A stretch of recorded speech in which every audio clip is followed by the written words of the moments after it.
मेरी आवाज आपको आ रही है? इफ यस तो प्लीज आप चैट बॉक्स में यस लिख दीजिए।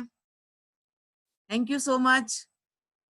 चलिए दोस्तों, जैसे हम रेगुलर 5 बजे मीटिंग रखते हैं और हर संडे को सक्सेस स्टोरी सुनाते हैं।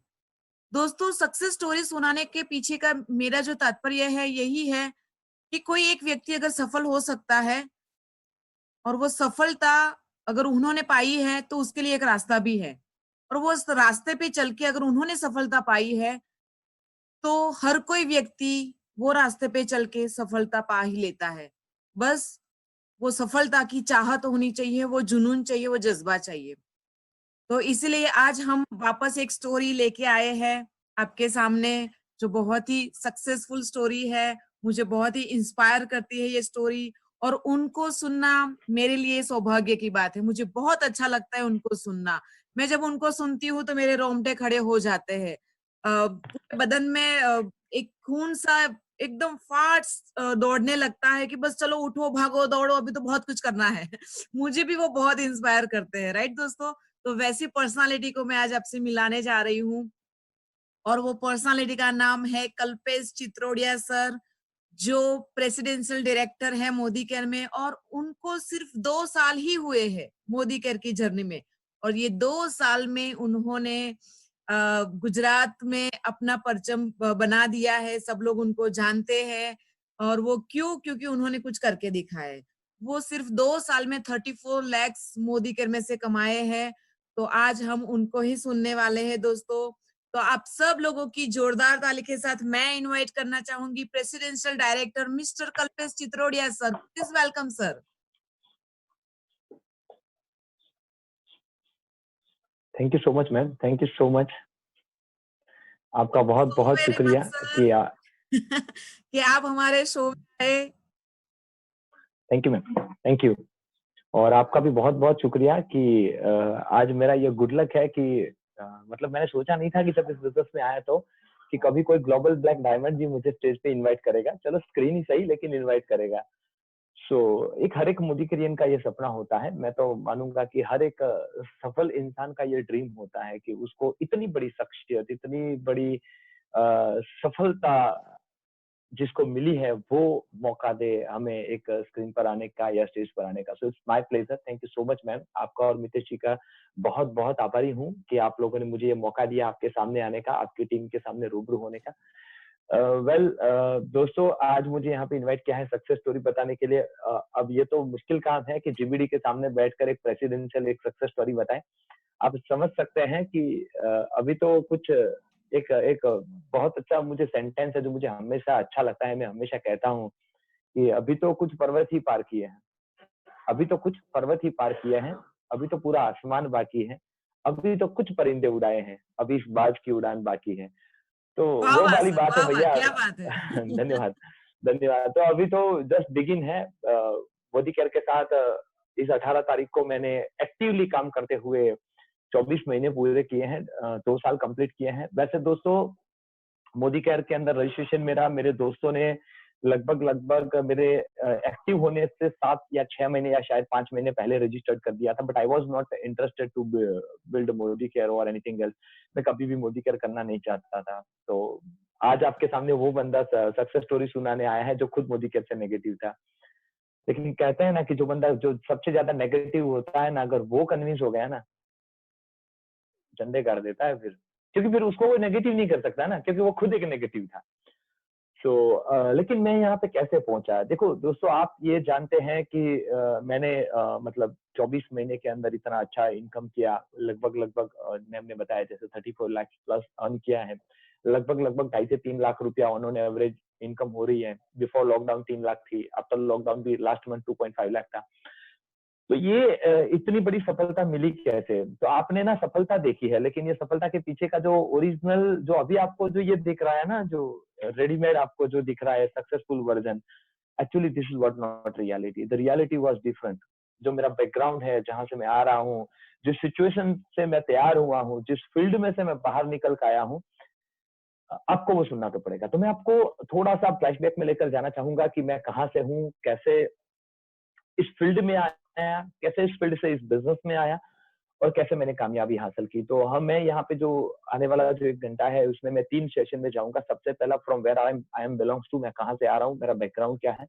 दूसरा, मैं किस फील्ड में वो इस डायरेक्ट सेलिंग इंडस्ट्री में कैसे आया, और तीसरा मैं बात करना चाहूँगा कि मैं मोदी केयर में कैसे कामयाब हुआ। तो उसमें आपके सारे जो सवाल हैं, या हो सकता है आपके दिल के अंदर कोई ख्याल है, या जो भी चीज़ें आपके अंदर मन में चल रही है, वो सारी सॉल्व हो जाएगी।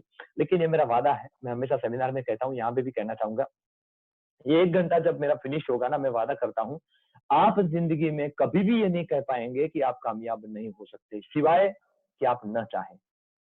अगर आप चाहते नहीं हैं तो आपको सफल कोई बना नहीं सकता, लेकिन अगर आप चाहते हैं तो आपको कोई रोक नहीं सकता, क्योंकि सफलता किसी का इजारा नहीं है, किसी की प्रॉपर्टी नहीं है जो कोई एक इंसान हासिल कर सकता है, लेकिन what you need to do exactly.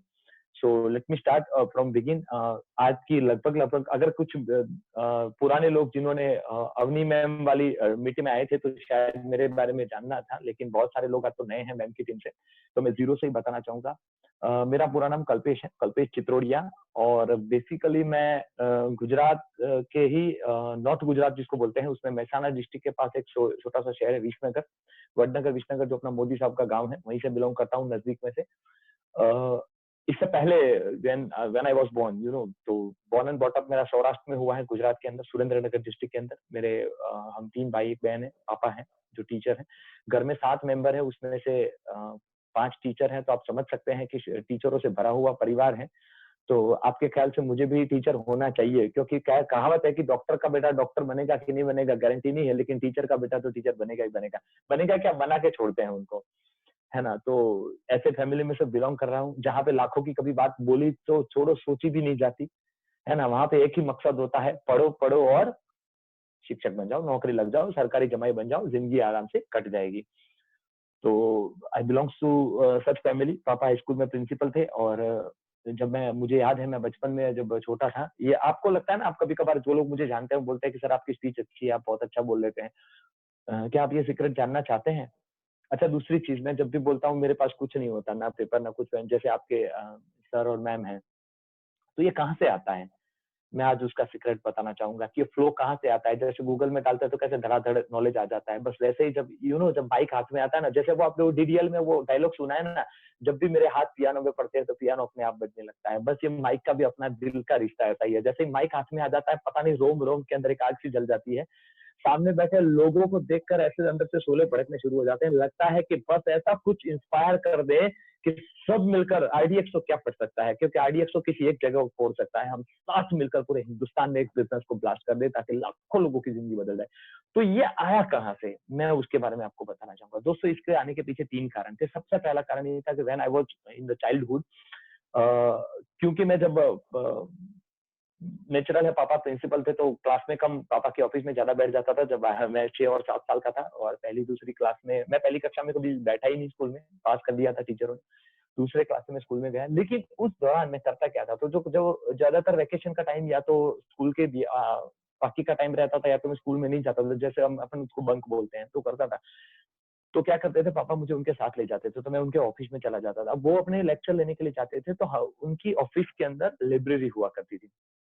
हम सबने लाइब्रेरी स्कूल में देखी है, क्योंकि वो प्रिंसिपल थे, तो उनकी लाइब्रेरी की उन्हीं के टेबल में रहती थी। तो छोटा स्टाफ था उनका, 7-8 लोगों का, तो वो लाइब्रेरी की मुझे लगा के देते थे तिजोरी से, और बोलते थे आपको जो अच्छा लगे आप इससे पढ़ सकते हैं। तो एक चीज मुझे याद है, मैं तीसरी देखो, गुजराती होना वो गलत चीज नहीं, लेकिन गुजराती पर हिंदी न बोलना पाना, मेरे ख्याल से हिंदी बहुत आसान लैंग्वेज है, और हम सब जानते हैं, मूवी भी देखते हैं, सब देखते हैं।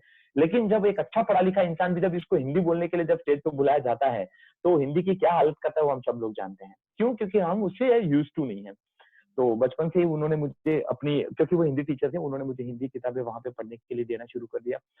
मुझे याद है, मैं 7वीं तक पढ़ा जब उनके स्कूल में, 7वीं तक, तब तक लगभग लगभग मैं 400 से ज्यादा किताबें पढ़ चुका था, जिसमें कृष्णावतार पूरा आ गया, 1 से लेके 8 पार्ट हैं कृष्णावतार के।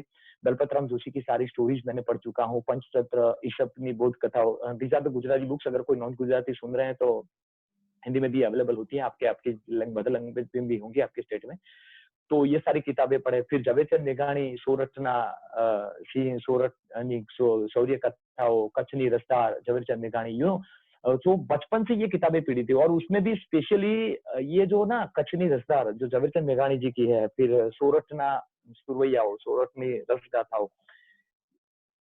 बहुत छोटी उम्र में कहा जाता है कि बचपन एक ऐसी उम्र है, कहा जाता है साइकोलॉजिकल ये कहते हैं कि जब एक बच्चा जन्म से लेकर 10 साल का होता है ना, तब तक उसके दिमाग में आप जो डालते हैं 95% जाता है, 10 साल के बाद 5% भी ऐड हो सकता है।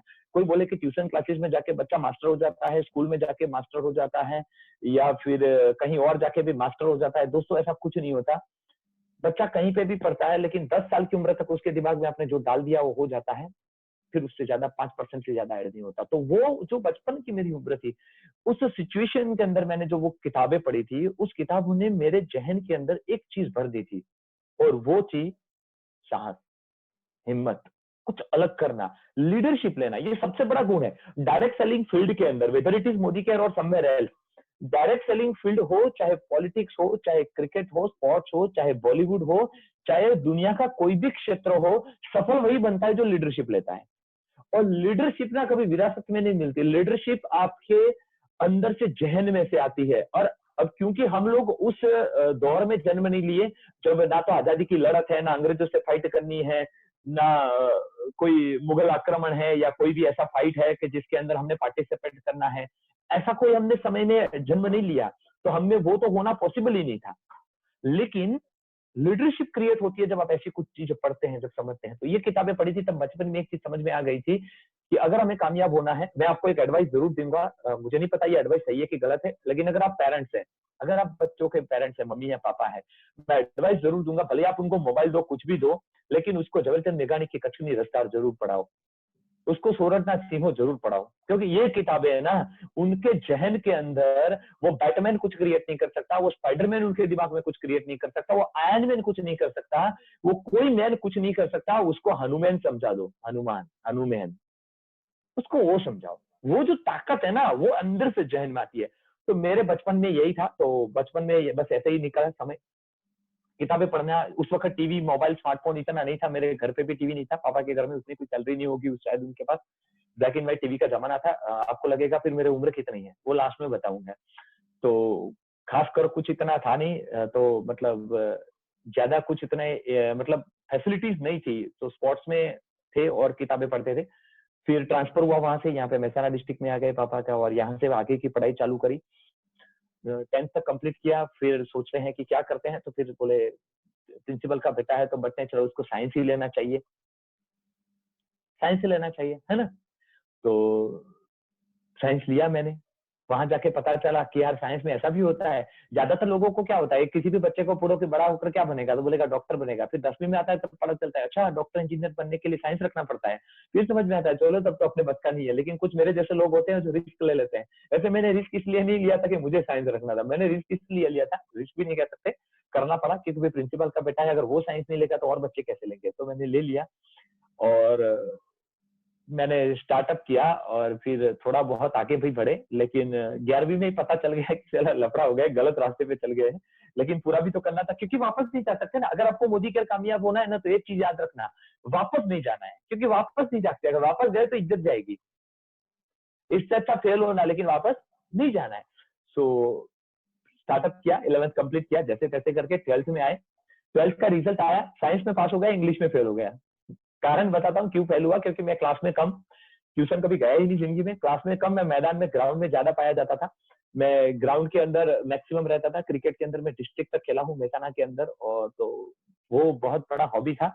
और उतना पागलपन था उस क्रिकेट के अंदर, मैंने मेरे अपनी पूरी पढ़ाई बर्बाद कर दी। हाँ, एक चीज आदत है, पहले दिन से जो चीज अच्छी लगती है उसमें पागलपन से काम करता हूँ। फिर दूसरा, जिसका जो होना है हो। तो हमने वो पढ़ाई खराब कर दी, फेल हुआ, फिर घर गया। लेकिन फिर भी क्योंकि पास करना था, फिर से स्टार्टअप किया और एग्जाम दी, फिर पास किया, फिर बीएससी ज्वाइन किया। और ये करते करते मुझे बीच के अंदर कुछ समय याद आ रहा है कि हमारे जो बड़े भैया थे उन्होंने कुछ बिजनेस में थोड़ा लॉस किए थे। तो पापा की जितनी सैलरी आती थी वो उनका बिजनेस के अंदर देने में चली जाती थी, जो उनका मतलब कर्ज था या वो था। तो बचपन में हम लोगों ने, आप जानते होंगे कि वो गाँव में, जब जो लोग गाँव में रहे उनको पता होगा कि गाँव के अंदर वो कैंडी बेचने आते हैं, ₹1.50 उस वक़्त 50 पैसे की कैंडी आती थी, आइसक्रीम कैंडी। तो वो भी किया है, वो बनाई भी है। पेप्सी बेचने जाते तो ₹1 की जो प्लास्टिक के बैग में आती है, तो वो बेचने भी जाया करते थे। क्यों? क्योंकि उसमें से कुछ आमदनी हो तो पापा को हेल्प कर पाएँ। पापा की सैलरी उस वक़्त इतनी नहीं थी कि वो उस कर्ज में से बाहर निकल पाएँ। तो बचपन से पैसों की शॉर्टेज बहुत देखी, और हर मिडिल क्लास, मैं नहीं, ये जो मुझे सुन रहे हैं ना, उसमें से 99 नहीं 99% शायद 100% लोग ऐसे होंगे ना जिन्होंने अपने जीवन में पैसों की शॉर्टेज या तो फील करी होगी या तो आज भी कर रहे हैं। क्योंकि मिडिल क्लास इंसान हमेशा इस शॉर्टेज को फील करता है। एक छोटी-छोटी चीज के लिए उसको तरसना पड़ता है। तो I was also belongs to them. तो पापा ने पास जितनी सैलरी आती थी उसमें से हम 3-4 भाई-बहन थे, हम 3 भाई 1 बहन, उनको पढ़ाने में लगा रहे थे, हमारा खर्चा कर रहे थे, तो इसमें से गुजर रहा था, छोटा-मोटा ये काम कर रहे थे। ग्रेजुएशन स्टार्ट हुआ, बीएससी जॉइन किया जैसे-तैसे करके, और उसी दौरान सेकंड ईयर बीएससी में जब मैं पढ़ रहा था, तो उसी दौरान मेरे बड़े भैया आए मेरे पास और बताया कि अ, कुछ नया आया है। अब हमने पता नहीं था कि कुछ नया क्या होता है। उम, सपने बड़े थे, सोच बड़ी थी, ये बनेंगे, वो बनेंगे, लेकिन पढ़ने में दिमाग चलता नहीं था। मैं आपको बता दूँ, मैं ये मेरी शायद वीक पॉइंट था, पता नहीं कुछ है। मैं जब भी किताब लेता था, खास करके फिजिक्स, क्योंकि मुझे आज भी याद है, मैं 12th साइंस में जब मेरा पहला दिन था और फिजिक्स का टीचर आया, उसने पहला लेक्चर पढ़ाया दोलनों। आप जानते होंगे जो फिजिक्स पढ़े हुए हैं, और दोलनों में ऐसे-ऐसे वो लोलक, घड़ी का लोलक समझाते हैं। आज तक मेरे समझ में नहीं आया वो कहना क्या चाहता है, क्योंकि घड़ी तो आज भी चलती है बिना फिजिक्स समझे। तो मेरे समझ में आज तक वो नहीं आया था, आज भी नहीं आया। तो जब भी मैं किताब हाथ में लेता हूँ मेरे को नींद आ जाती है, तो ये मेरा वीक पॉइंट था। तो दिल लगता, क्योंकि साइंस में क्या होता है, जब मैं हॉस्टल में रहता था तो आज आस-पास के जो लोग होते हैं ना, वो वो पूरा पागल बन के बच्चे थे, इतने बड़े-बड़े चश्मे आ गए थे, क्योंकि उनको डॉक्टर बनना था। बनना तो मेरे को भी था, लेकिन अपने को पल्ले नहीं पड़ रहा था। जैसे ही मैं किताब में हाथ में ले रहा था, 15 मिनट के बाद नींद आ जाती थी। तो समझ में आ गया था कि अपने से ज्यादा होगा नहीं। जैसे ही बोले भैया आए, सेकंड ईयर बीएससी में मैं था, प्रीलिम दिया था, फाइनल एग्जाम बाकी था। उस वक्त कोई सेमेस्टर सिस्टम था नहीं। पाटन एमएन साइंस के अंदर मैं पढ़ाई करता था। मेरी सिस्टर वहाँ पे जॉब करती थी, उनके घर पे रहता था मैं। तो भैया ने आया और बताया, एक ऐसा बिजनेस आया है जिसमें पैसा नहीं लगाना है, उसमें करना क्या है, हमें घर के इस्तेमाल के कुछ प्रोडक्ट्स लेने हैं और लोगों को ज्वाइन करना है। उसमें ₹4400 भरना होता है, ₹4400 में एक डिब्बा मिलता है, उस डिब्बे में 6 डिब्बे मिलते हैं और उसमें से एक फॉर्म निकलता है, उसको भरना है, लोगों को ज्वाइन करना है। ऐसे-ऐसे ज्वाइन करेंगे, लोग जुड़ते जाएँगे, उसमें पैसे आएँगे, वो अमीर बन जाएँगे। मैंने बोला डिग्री क्या चाहिए? बोले कोई डिग्री नहीं। एजुकेशन कोई ज़रूरत नहीं है। पैसा कोई ज़रूरत नहीं है। बोले तो ज्वाइन करना है? बोले टेंशन मत लो, ₹4400 मैंने भर दिया है, तुम्हारा भी भर देंगे। और मेरे भैया को भी पहले दिन से लॉस करने की आदत थी, तो इन्होंने एक और झंडा गाड़ दिया और मैंने बोला ये होता क्या है? इट वाज़ अबाउट 2003-4, मैं बात कर रहा हूँ 2003-4 की। When I was 19 year old, 19 साल मेरी उम्र थी। और ज़िंदगी में पहली बार जिसको पढ़ना अच्छा नहीं लगता, जैसे-तैसे करके इज्जत पापा की बचाने के लिए पढ़ रहा है, उसको किसी ने ये बता दिया कि बिना पढ़े लिखे भी पैसे कमाए जाते हैं। मैंने बोला यार ये तो अपने काम का बंदा है, अपने अपने काम का अपॉर्च्युनिटी, अपने काम का मौका है, चलो जुड़ जाते हैं। जुड़ गए, अहमदाबाद कर्णावती क्लब है एक, उसके अंदर सेमिनार देखने गए और वहाँ पे एक सेमिनार देखा तो वहाँ पे डॉक्टर्स भी हैं, इंजीनियर्स भी हैं, चार्टर्ड अकाउंटेंट भी है, स्टूडेंट्स भी है, फार्मर भी है। बोला ये तो बहुत अच्छा है, बहुत मोटिवेट हुआ। मैंने बोला अब तो यही करेंगे। घर पे आके पापा को समझाया, हमने यही करेंगे, अब पढ़ाई नहीं करेंगे, पढ़ने लिखे में क्या रखा है, 4 साल के बाद भी यही करना है। बोले नहीं नहीं ऐसा नहीं हो सकता। मैंने बोला नहीं ऐसा ही है, आप बिलीव करो, सच में इसमें लोग 1 लाख। अब सोचो उस वक्त उनकी जॉब को लगभग 23 साल हुए होंगे। उन्होंने बोला मैं 23 साल हो गए मेरी जॉब को, अभी अभी मेरा सैलरी 18,000 है और तुम बोल रहे हो बिना पढ़े लिखे 2-3 साल में महीने के 1 लाख। और मैं महीने के 1 लाख रुपए की बात 2004 की कर रहा हूँ। आज 2020, आज 24 मई को जब हम सुन रहे हैं ना, आज भी भारत में 97% लोग ऐसे हैं जिनके लिए 1 लाख रुपया बहुत बड़ी रकम है। क्या मैं सही बोल रहा हूँ कि नहीं? दोस्तों मैं 2004 की बात कर रहा हूँ। अब कैसे यकीन आता? मेरे फादर रिटायर्ड हुए 2007 में, जब उनका सैलरी था 35,000। आप समझ सकते हैं 34 साल के बाद जब वो 35 पर पहुंचे और मैं बिना पढ़े लिखे उनको ये बोलता हूँ कि यहाँ से 1 लाख रुपया आएगा, क्या कैसे बिलीव हो सकता है? उनको नहीं होना था। तो मेरे अपलाइन को मैंने बताया मुझे ऐसे-ऐसे करना है। मेरी अपलाइन भी अहमदाबाद की थी और उन्होंने बोला कि एक काम करो, तुम्हारे पापा को सेमिनार में लेकर आ जाओ। क्योंकि डायरेक्ट सेलिंग इंडस्ट्री में ये कल्चर नया था। डायरेक्ट सेलिंग इंडस्ट्री भारत में नहीं थी। हाँ, मैं उस कंपनी का नाम ज़रूर बताना चाहूँगा। वो विश्व की एक बहुत बड़ी कंपनी है, बहुत फेमस भी है। बहुत बड़ी उसकी सिस्टम भी है, बहुत अच्छी एजुकेशन सिस्टम भी है। उस कंपनी का नाम एमवे है और भले ही मैं उसके साथ काम नहीं कर रहा हूँ, उसका ये मतलब नहीं है कि मैं उसके सामने कुछ भी मतलब बुरा कहूंगा। बहुत अच्छी कंपनी है। मैं कह सकता हूँ भारत की जितनी भी डायरेक्ट सेलिंग में अच्छी कंपनियां चल रही है, उसमें जो अच्छे लीडर्स हैं, वो बहुत सारे लीडर बहुत सारे लीडर वहां पे हैं जो वहां से कुछ वही ट्यूशन क्लासेस लेकर आए हैं, पढ़ लिख कर आए हैं। और जो हमें आज मुझे होस्ट कर रहे हैं, तो वो भी कुछ थोड़ा बहुत ट्यूशन उन्होंने वहां से ही लिया है। तो कहीं ना कहीं वहां हम सब वहीं के स्टूडेंट रह चुके हैं। जैसे वो होती है ना IAS IPS में 1987 की बैच, 1972 की बैच, तो मैं वो एमबी की 2004 की बैच का स्टूडेंट हूँ। तो ज्वाइन कर लिया और कर्णावती क्लब में पापा को सेमिनार में दूसरी बार सेमिनार था, मैं लेकर गया।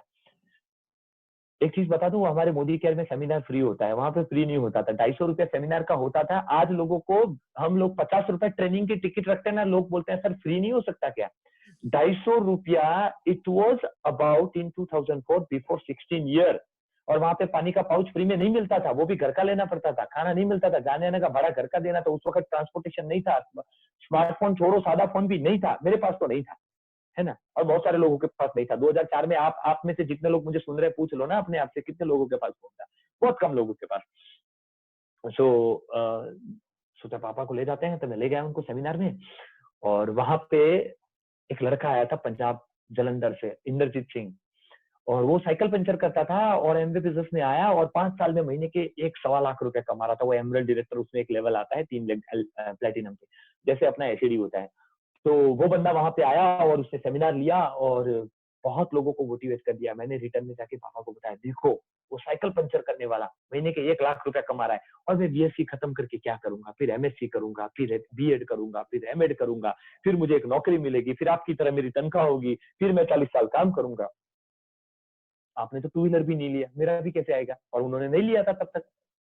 मैंने बोला यार, उन्होंने बोला यार बात सही है, लेकिन ऐसा सबके साथ नहीं होता। मैंने बोला सबके साथ हो ना हो, लेकिन एक चीज बताओ, 5 साल तो मेरे को पढ़ना ही नहीं पढ़ना है, आप मुझे 3 साल दो।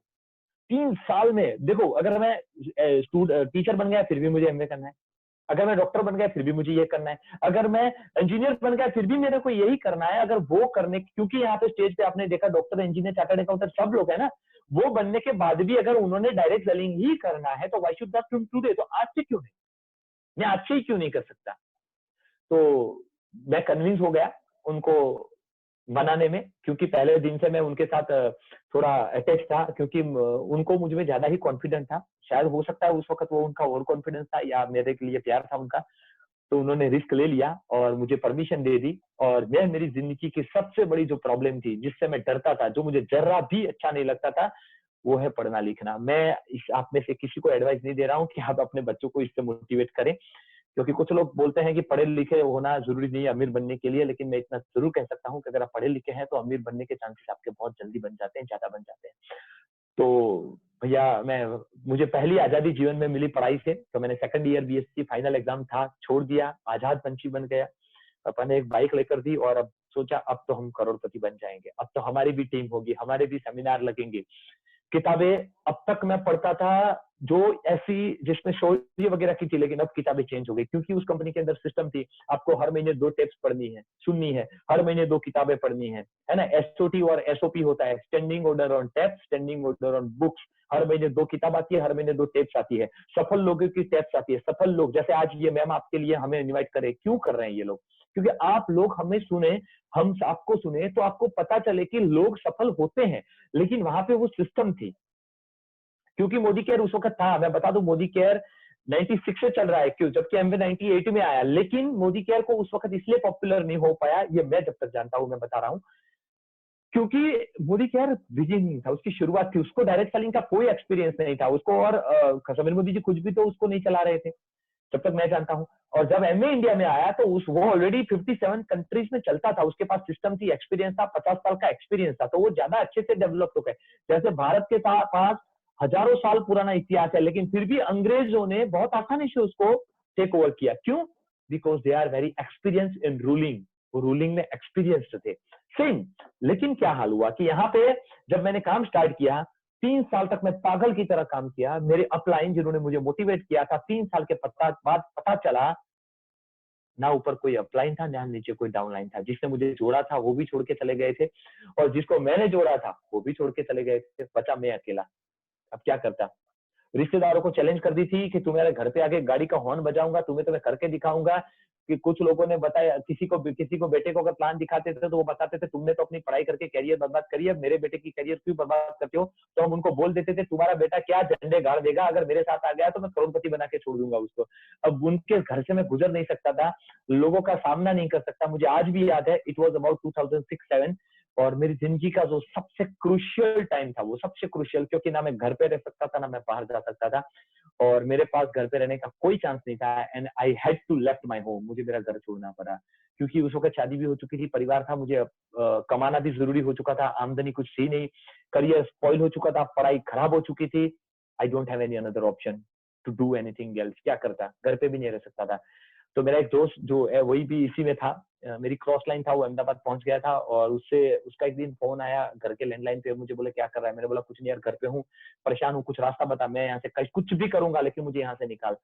तो उसको मिलने गया उसके घर पे, और उसने बुलाया कि काम कर अहमदाबाद आ जा, और मैं उसके पास गया। सरफराज पठान उसका नाम था, और वो अहमदाबाद की एक कंपनी में जॉब करता था, ग्रैंटन एडवर्टाइजिंग, पालड़ी के पास उसका ऑफिस था।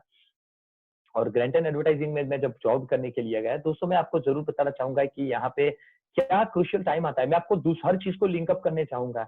जब मैं वहां पे जॉब करने के लिए गया तो मुझे पता चला वहां पे जॉब क्या करनी थी। वो एक कंपनी थी जो एडवर्टाइजिंग करती थी। आपके घर पे कभी कभार वो लोग कार्ड लगाने आते थे, कार्ड लेकर आते हैं, बाइक की सर्विस का कार्ड, कार की सर्विस का card, Domino's pizza, US pizza के कार्ड, ऐसे कार्ड लेकर आते हैं जिसमें एक के साथ एक फ्री कूपन होती है, कुछ गिफ्ट होती है, कुछ डिस्काउंट होते हैं। एक के साथ ये मान लो आप एक सर्विस करवाते हैं तो कुछ ये फ्री वो फ्री वाले 400-500 रुपए के कार्ड आते हैं। तो हमें वो कार्ड लगाने के लिए जाना था। तो करना क्या था, उसमें 3 कंडीशन थी। पहला, you are not allowed to speak Gujarati, you have to speak Hindi और इंग्लिश।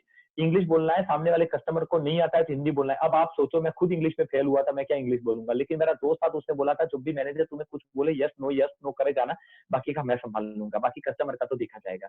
तो जैसे तैसे करके मैं पास हुआ, वहां पे मुझे सिलेक्ट किया गया और मैं वहां पे जॉब पे लगा। और पहले ही दिन हमारा जो मैनेजर था थॉमस मैथ्यू, वो केरला का था, फुल इंग्लिश बोलता था, आप समझ सकते हैं केरलियन लोग। और वो निकलता था हम सबके साथ और ऑफिस के अंदर से बोर्ड पे बताता था और ऐसे दिखाता था। और हर एक लड़का, जो मेरे जैसे 20-22 लड़के थे, और उनको अलाउ नहीं था मोबाइल फोन, उनको अलाउ नहीं था न्यूज़पेपर पढ़ना इसलिए अलाउ नहीं था कि कोई नई जॉब देखकर हम भाग न जाए। मोबाइल इसलिए अलाउ नहीं था कि हम घर पे कांटेक्ट न कर पाए। कुछ भी अलाउ नहीं था, एक भी छुट्टी नहीं। मंडे टू संडे 24/7 जॉब थी, आप कोई छुट्टी नहीं ले सकते ऐसी। और क्योंकि मेरे पास कोई रास्ता नहीं था, मुझे ये जॉब करनी ही करनी थी, तो मैंने उसको एक्सेप्ट कर लिया, मैंने उसको सेलेक्ट कर लिया। और काम पता है क्या, जब मैंने जब सुबह में आता था तो ज्यूस करता था। ज्यूस समझता है, join us in the excitement, है ना। वो एक्साइटेड करते थे, मोटिवेट करते थे, फिर टेरिटरी बांटते थे। जैसे एक लड़का जैसे मेरे पास आए तो मुझे बोल दिया कि जा थलतेज टेकरा तुम्हारा, मतलब थलतेज टेकरा एरिया पे जाना है और वहां पे जितने फ्लैट हैं उस हर फ्लैट के डोरबेल को बजाना है और मेरे पास जो कार्ड है उसकी इंफॉर्मेशन देनी है।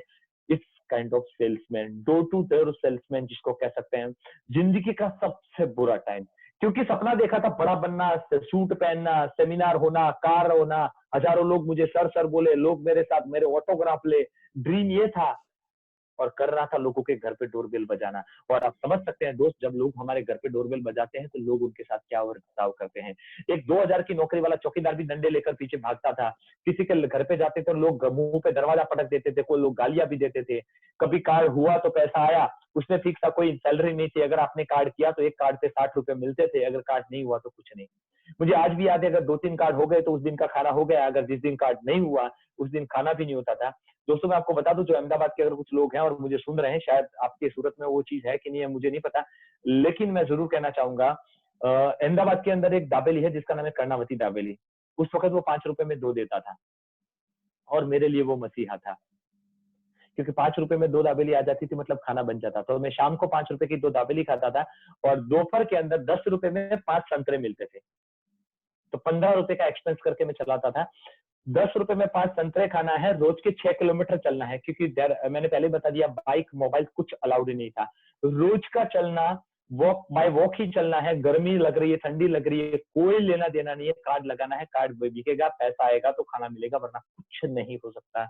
इतना बुरा हाल था। 6 महीने वहां पे काम किया। 6 महीने के बाद ये हालत हो गई, टाइफाइड न्यूमोनिया हो गया था, बॉडी पूरा मतलब वीक हो चुका था। I was not able to even walk even. मेरे दोस्तों ने घर पे फोन किया लैंडलाइन पर और बताया कि आप इसको ले जाओ, इसकी हालत बहुत बुरी है। और क्योंकि मैं घर जाना नहीं चाहता था तो मैंने नहीं बताया था, तो घर से भैया और पापा वगैरह आए और मुझे वहां से वापस ले गए, बोले तुम आ जाओ, थोड़े दिन बाद वापस चले जाना। तो ये 6 महीने जो मेरी जिंदगी में मैंने काम किया ना दोस्तों, लेकिन पता है ये अगर मुझे कोई पूछे कि अगर मेरी जिंदगी का अगर सबसे महत्वपूर्ण वक्त कौन सा है, तो मैं बोलूंगा वो 6 महीने।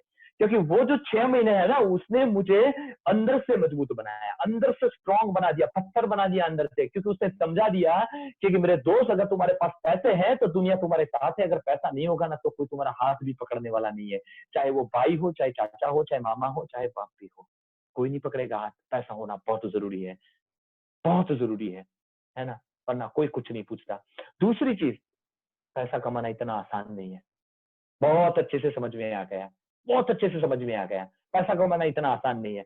और तीसरी चीज, क्योंकि मैंने एमवेब के अंदर एक चीज सीखी थी डायरेक्ट सेलिंग के अंदर, कि अगर आपके नीचे 2, उसके नीचे 4, उसके नीचे 8, इसके नीचे 16, उसके नीचे 32, अगर ऐसे करके अगर एक नेटवर्क बन गया, अगर एक बार झाला बन गया, अगर एक बार टीम बन गई, then you can be millionaire, तब आप अमीर बन सकते हैं, तो पैसा आ सकता है।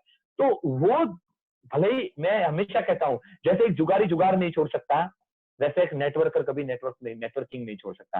हो सकता है वो 2-3 साल तक छोड़ दे, लेकिन वो आपने एक मूवी देखा होगा, मैं नाम शायद भूल गया उसका, चाइना टाउन या ऐसा 36 चाइना टाउन ऐसा कुछ नाम था उसका, हाँ 36 चाइना टाउन। उस मूवी के अंदर वो परेश रावल का सीन है, जैसे ही कसिनो का दरवाजा खुलता है उसके हाथ खींचने लगते हैं। The networker is like the same person, जैसे ही कोई नेटवर्क की अपॉर्चुनिटी आती है ना, उसके हाथ जैसे खींचने लगते हैं, कांपने लगते हैं। वो बोलते हैं ना कि अगर तलवार जो म्यान में है वो खनकने लगती है कि नहीं यार, यही तो मैं मौका ढूंढ रहा था। और मैं जब घर पे आया था और उसी दौरान फिर से एक मौका आया, अगेन मेरे भैया लेकर आए, और हर बार उन्होंने एक ऐसा ही मौका लाया जिसमें डूबे ही है, लेकिन अच्छा लगा। उन्होंने जो मौका लाया उसको शुरू किया। वो एक डिजिटल कंपनी थी, एजुकेशन पैकेज था। इट वाज अबाउट 2007-8, 2007-8 की बात कर रहा हूँ। 1 साल बीच में ऐसे निकल गया, 6-8 महीने 12 महीने। और मैंने उस कंसेप्ट को स्टार्ट किया, और पता है वो स्टार्ट क्यों किया? क्योंकि वहां पे ये बताया गया यहाँ पे सिर्फ 2 बनाने हैं, जैसे अभी आते हैं ना ओके वाले, यहाँ पे सिर्फ 2 बनाने हैं। मोदी केयर में तो आपको 6 बनाने हैं, यहाँ पे तो आपको डायरेक्टर आपके नीचे बन गया तो 29,720 करना पड़ेगा, अगर 2 बन गए तो 24,300 करना पड़ेगा, जैसे तैसे करके अगर तीसरा डायरेक्टर बन गया तो 16,200 करना पड़ेगा, अगर चौथा बन गया तो 8,000 करना पड़ेगा। कितना झमेला है, इससे अच्छा यहाँ पे सिर्फ 2 बनाना है। और 2 में फायदा क्या है, आपकी एक लाइन तो ऑफलाइन चलाता है, कोई किसी का बाप है जो चलाता है, कोई किसी का बाप नहीं चलाता मेरे भाई, क्योंकि जो कमिटमेंट देता है ना, तेरी एक लाइन तो ऑफलाइन चलाएगा। कैसे? उसने कितने लोगों को बोला है कि तेरी एक लाइन तो ऑफलाइन चलाएगा? अगर एक लाइन 2 ही लोग आते हैं तो हर आपके 2 है, लेकिन 2 के जो करोगे ना, जैसे सिंपल आइडिया दूं, आपके घर पे कपड़े जिसके ऊपर लगाते हैं, क्या बोलते हैं, मुझे उसका हिंदी नहीं आता, हैंगर, छोटा सा हैंगर आता है ना, पिन व्हाटएवर, जो आप समझ गए ना कहने का मतलब, कपड़ा लटकाने के बाद उस पर लगाते हैं। अगर उसको एक लो, ऐसे होगा, एक को पकड़ोगे तो ऐसा होगा, बचपन में किया होगा। फिर एक के नीचे एक लगा दो, एक के नीचे एक लगा दो। अब वो पिन कैसी होगी? ऐसी होगी, इससे भी डबल, मतलब इसकी विड्थ ज्यादा होगी। अब वो जो 2 के 4 पेयर हो गए, उस 4 को 2-2-2 लगा दो। अब वो कैसा हो जाएगा? अब उस बेटा को जाके पूछो, चल बेटा अब मेरी लेग चला के दिखा। कुछ समझ में आ रहा है?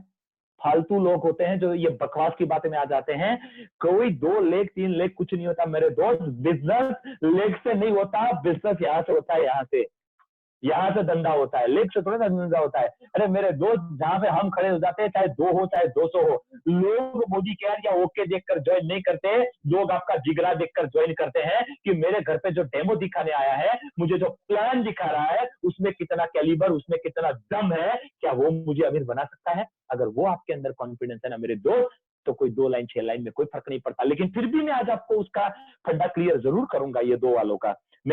मुझे ओके वाले से कोई दिक्कत नहीं है, भगवान करे वो बहुत आगे बढ़े, कामयाब बने, क्योंकि वो भी डायरेक्ट सेलिंग इंडस्ट्री में है। लेकिन मैं आपको क्लियर जरूर करना चाहूंगा दोस्तों, पहले मैं जनरेशन में था, क्योंकि उस प्लान में हर महीने 0 हो जाता था। इस प्लान के अंदर ब्यूटी ये थी, इस प्लान में 0 नहीं हो रहा था। तो मुझे एक सेकंड दीजिएगा, मैं थोड़ा एसी को थोड़ा और बढ़ा लूं, क्योंकि मेरे अंदर तो गर्मी बढ़ रही है, मुझे नहीं पता आपके अंदर बढ़ रही है कि नहीं बढ़ रही है, लेकिन बढ़ जरूर जाएगी। एसी फैन एक्स्ट्रा कर दो। Fine, thank you, sorry to interrupt you. यार ये थोड़ा हो जाता है, मेरा सेशन चालू होता है तो यहाँ पे 1 मिनट दीजिएगा दोस्तों, थोड़ा आपका टाइम लिया मैंने, सॉरी जी, धन्यवाद। ऑलराइट, तो बात यहाँ पे थी उसके अंदर स्टार्ट कर लिया। 6,600 रुपए लेने थे, उसके बदले में हमें कागज का टुकड़ा देते थे। उस वक्त स्मार्टफोन नहीं था, ऑनलाइन एजुकेशन लोगों को नहीं पता था। क्योंकि भारत के अंदर जनरेशन प्लान पहले आया, बाइनरी प्लान 2000 के बाद चालू हुआ। आरएमपी, ड्यूसॉफ्ट, secure life, Skybiz, eBiz, there are so many companies. मैं थोड़ा डिटेल में इसलिए जा रहा हूँ कि जो व्यूअर्स सुन रहे हैं उनके दिमाग के अंदर अगर थोड़ा बहुत भी अगर वायरस आया है ना, तो मैं ऐसा एंटीडोट डाल दूंगा कि जिंदगी भर आपके अंदर कोई वायरस नहीं आएगा। मैं आज आपको डायरेक्ट सेलिंग का पूरा ऑपरेशन करके दूंगा। क्यों आज मैं 24, आप जानना चाहते हैं ना 24 महीने में ये 34 लाख कैसे आए, महीने का 3 लाख रुपया 24 महीने में कैसे आ गया? इसलिए कि अंदर इतना एंटीडोट भर दिया है ना कि अब इसको कोई हिला नहीं सकता, और आपको वो बनना पड़ेगा। मैं आपको वो बताना चाहता हूँ। जनरेशन में हमें यही दिखाकर लाया गया था कि इसमें 2 ही बनाने, हम जुड़ गए, बोला यार तो मजा आएगा, एक लाइन अपलाइन चलाएगी। जब शुरू किया तो पता चला यार ऐसा तो कुछ हो ही नहीं रहा है, ऐसा तो कुछ हो ही नहीं रहा है।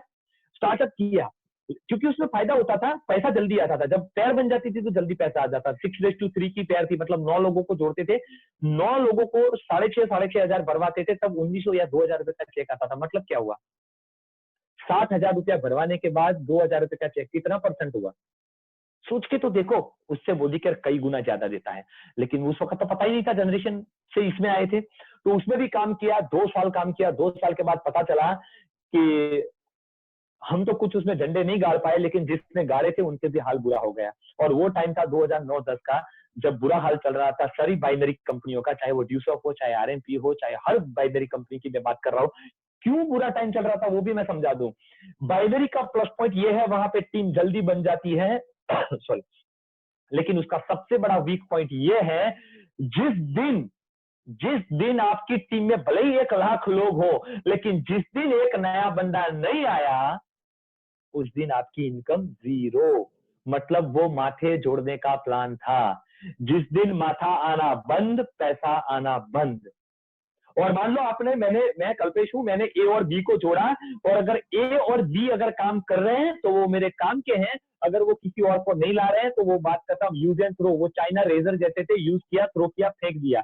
Binary is like a use and throw business. मैं उसका नेगेटिव नहीं बोल रहा हूं, लेकिन ये रियलिटी है, जो नेकेड ट्रूथ है, which we have to understand, वो हमने को समझना पड़ेगा।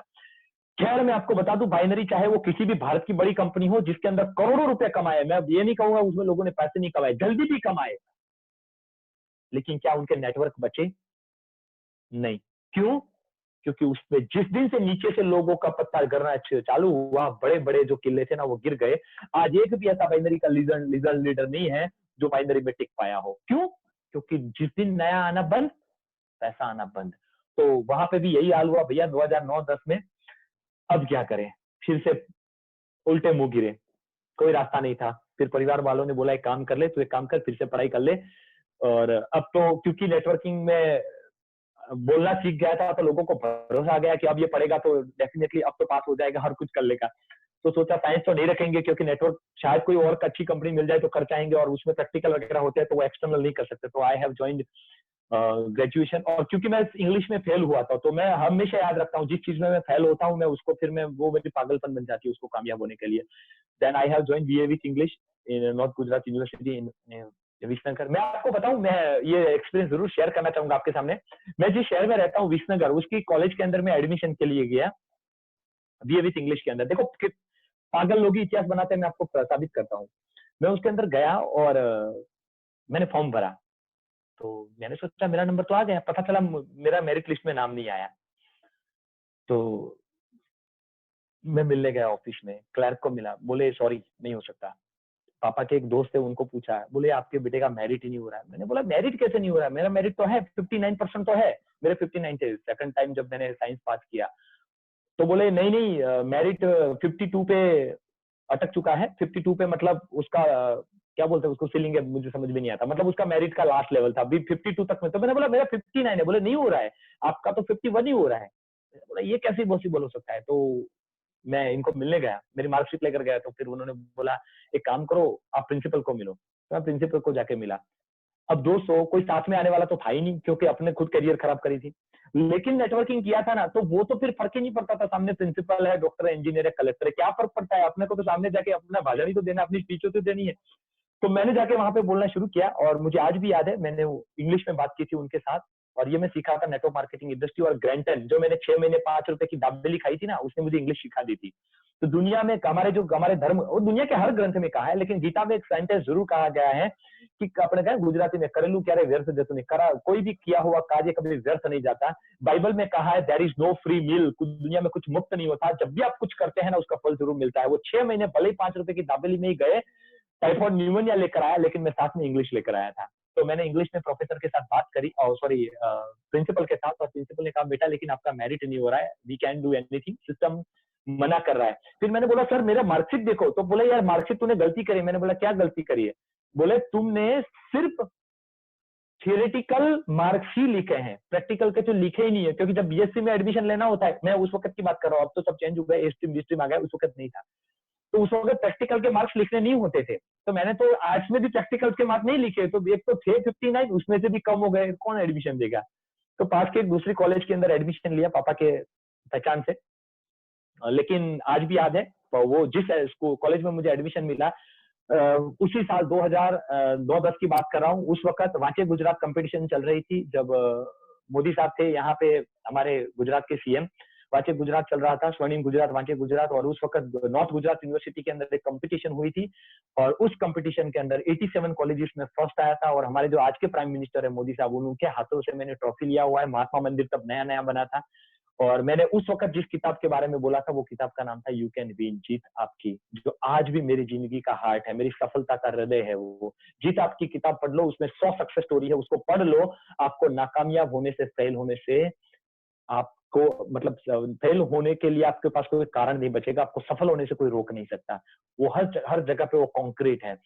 तो फिर वहां पे कामयाबी ली, फिर तो उसको भी क्रिएट किया, मास्टर भी किया, फिर बीएड भी किया, क्योंकि ये सब लोग मुझे टीचर बनाना चाहते थे।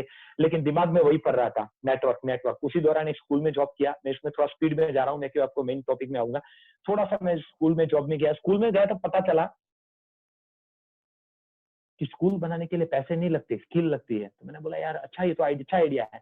3 लोग हम जॉब कर रहे थे वहां पे, तीनों ने सोचा क्यों ना अपनी स्कूल बनाई जाए। क्योंकि फंडा क्लियर था, अगर लोग नौकरी करेंगे, लोग काम करेंगे, तो हम अमीर बनेंगे, हम काम करेंगे तो अमीर नहीं बनेंगे। मैं हमेशा कहता हूँ, अमीर बनना है तो आपको काम बंद करना पड़ेगा, लोगों से करवाना पड़ेगा। मैंने इसीलिए मेरे यूट्यूब पर एक वीडियो भी डाला है, अमीर बनना है तो चेन तो बनाना पड़ेगा। और मेरे दिमाग में पहले से था, तो मैंने सोचा चलो क्यों हम क्यों ना स्कूल बनाए। तो हम 3 दोस्तों ने मिलकर हमने एक स्कूल बनाने का प्रोजेक्ट किया, और रेंट पर एक स्कूल का बिल्डिंग लिया, रेंट पर सब किया, स्टाफ को रिक्रूट किया। आज भी हमें याद है, हम 3 लोग जब इंटरव्यू लेते थे, तो बीएससी, एमएससी, बीएड और बड़े बड़े लोग मतलब इंटरव्यू देने आते थे, और हम उनका इंटरव्यू लेते थे, जो जैसे तैसे करके पास हुए थे। तब पता चला कि यार दुनिया में सच में।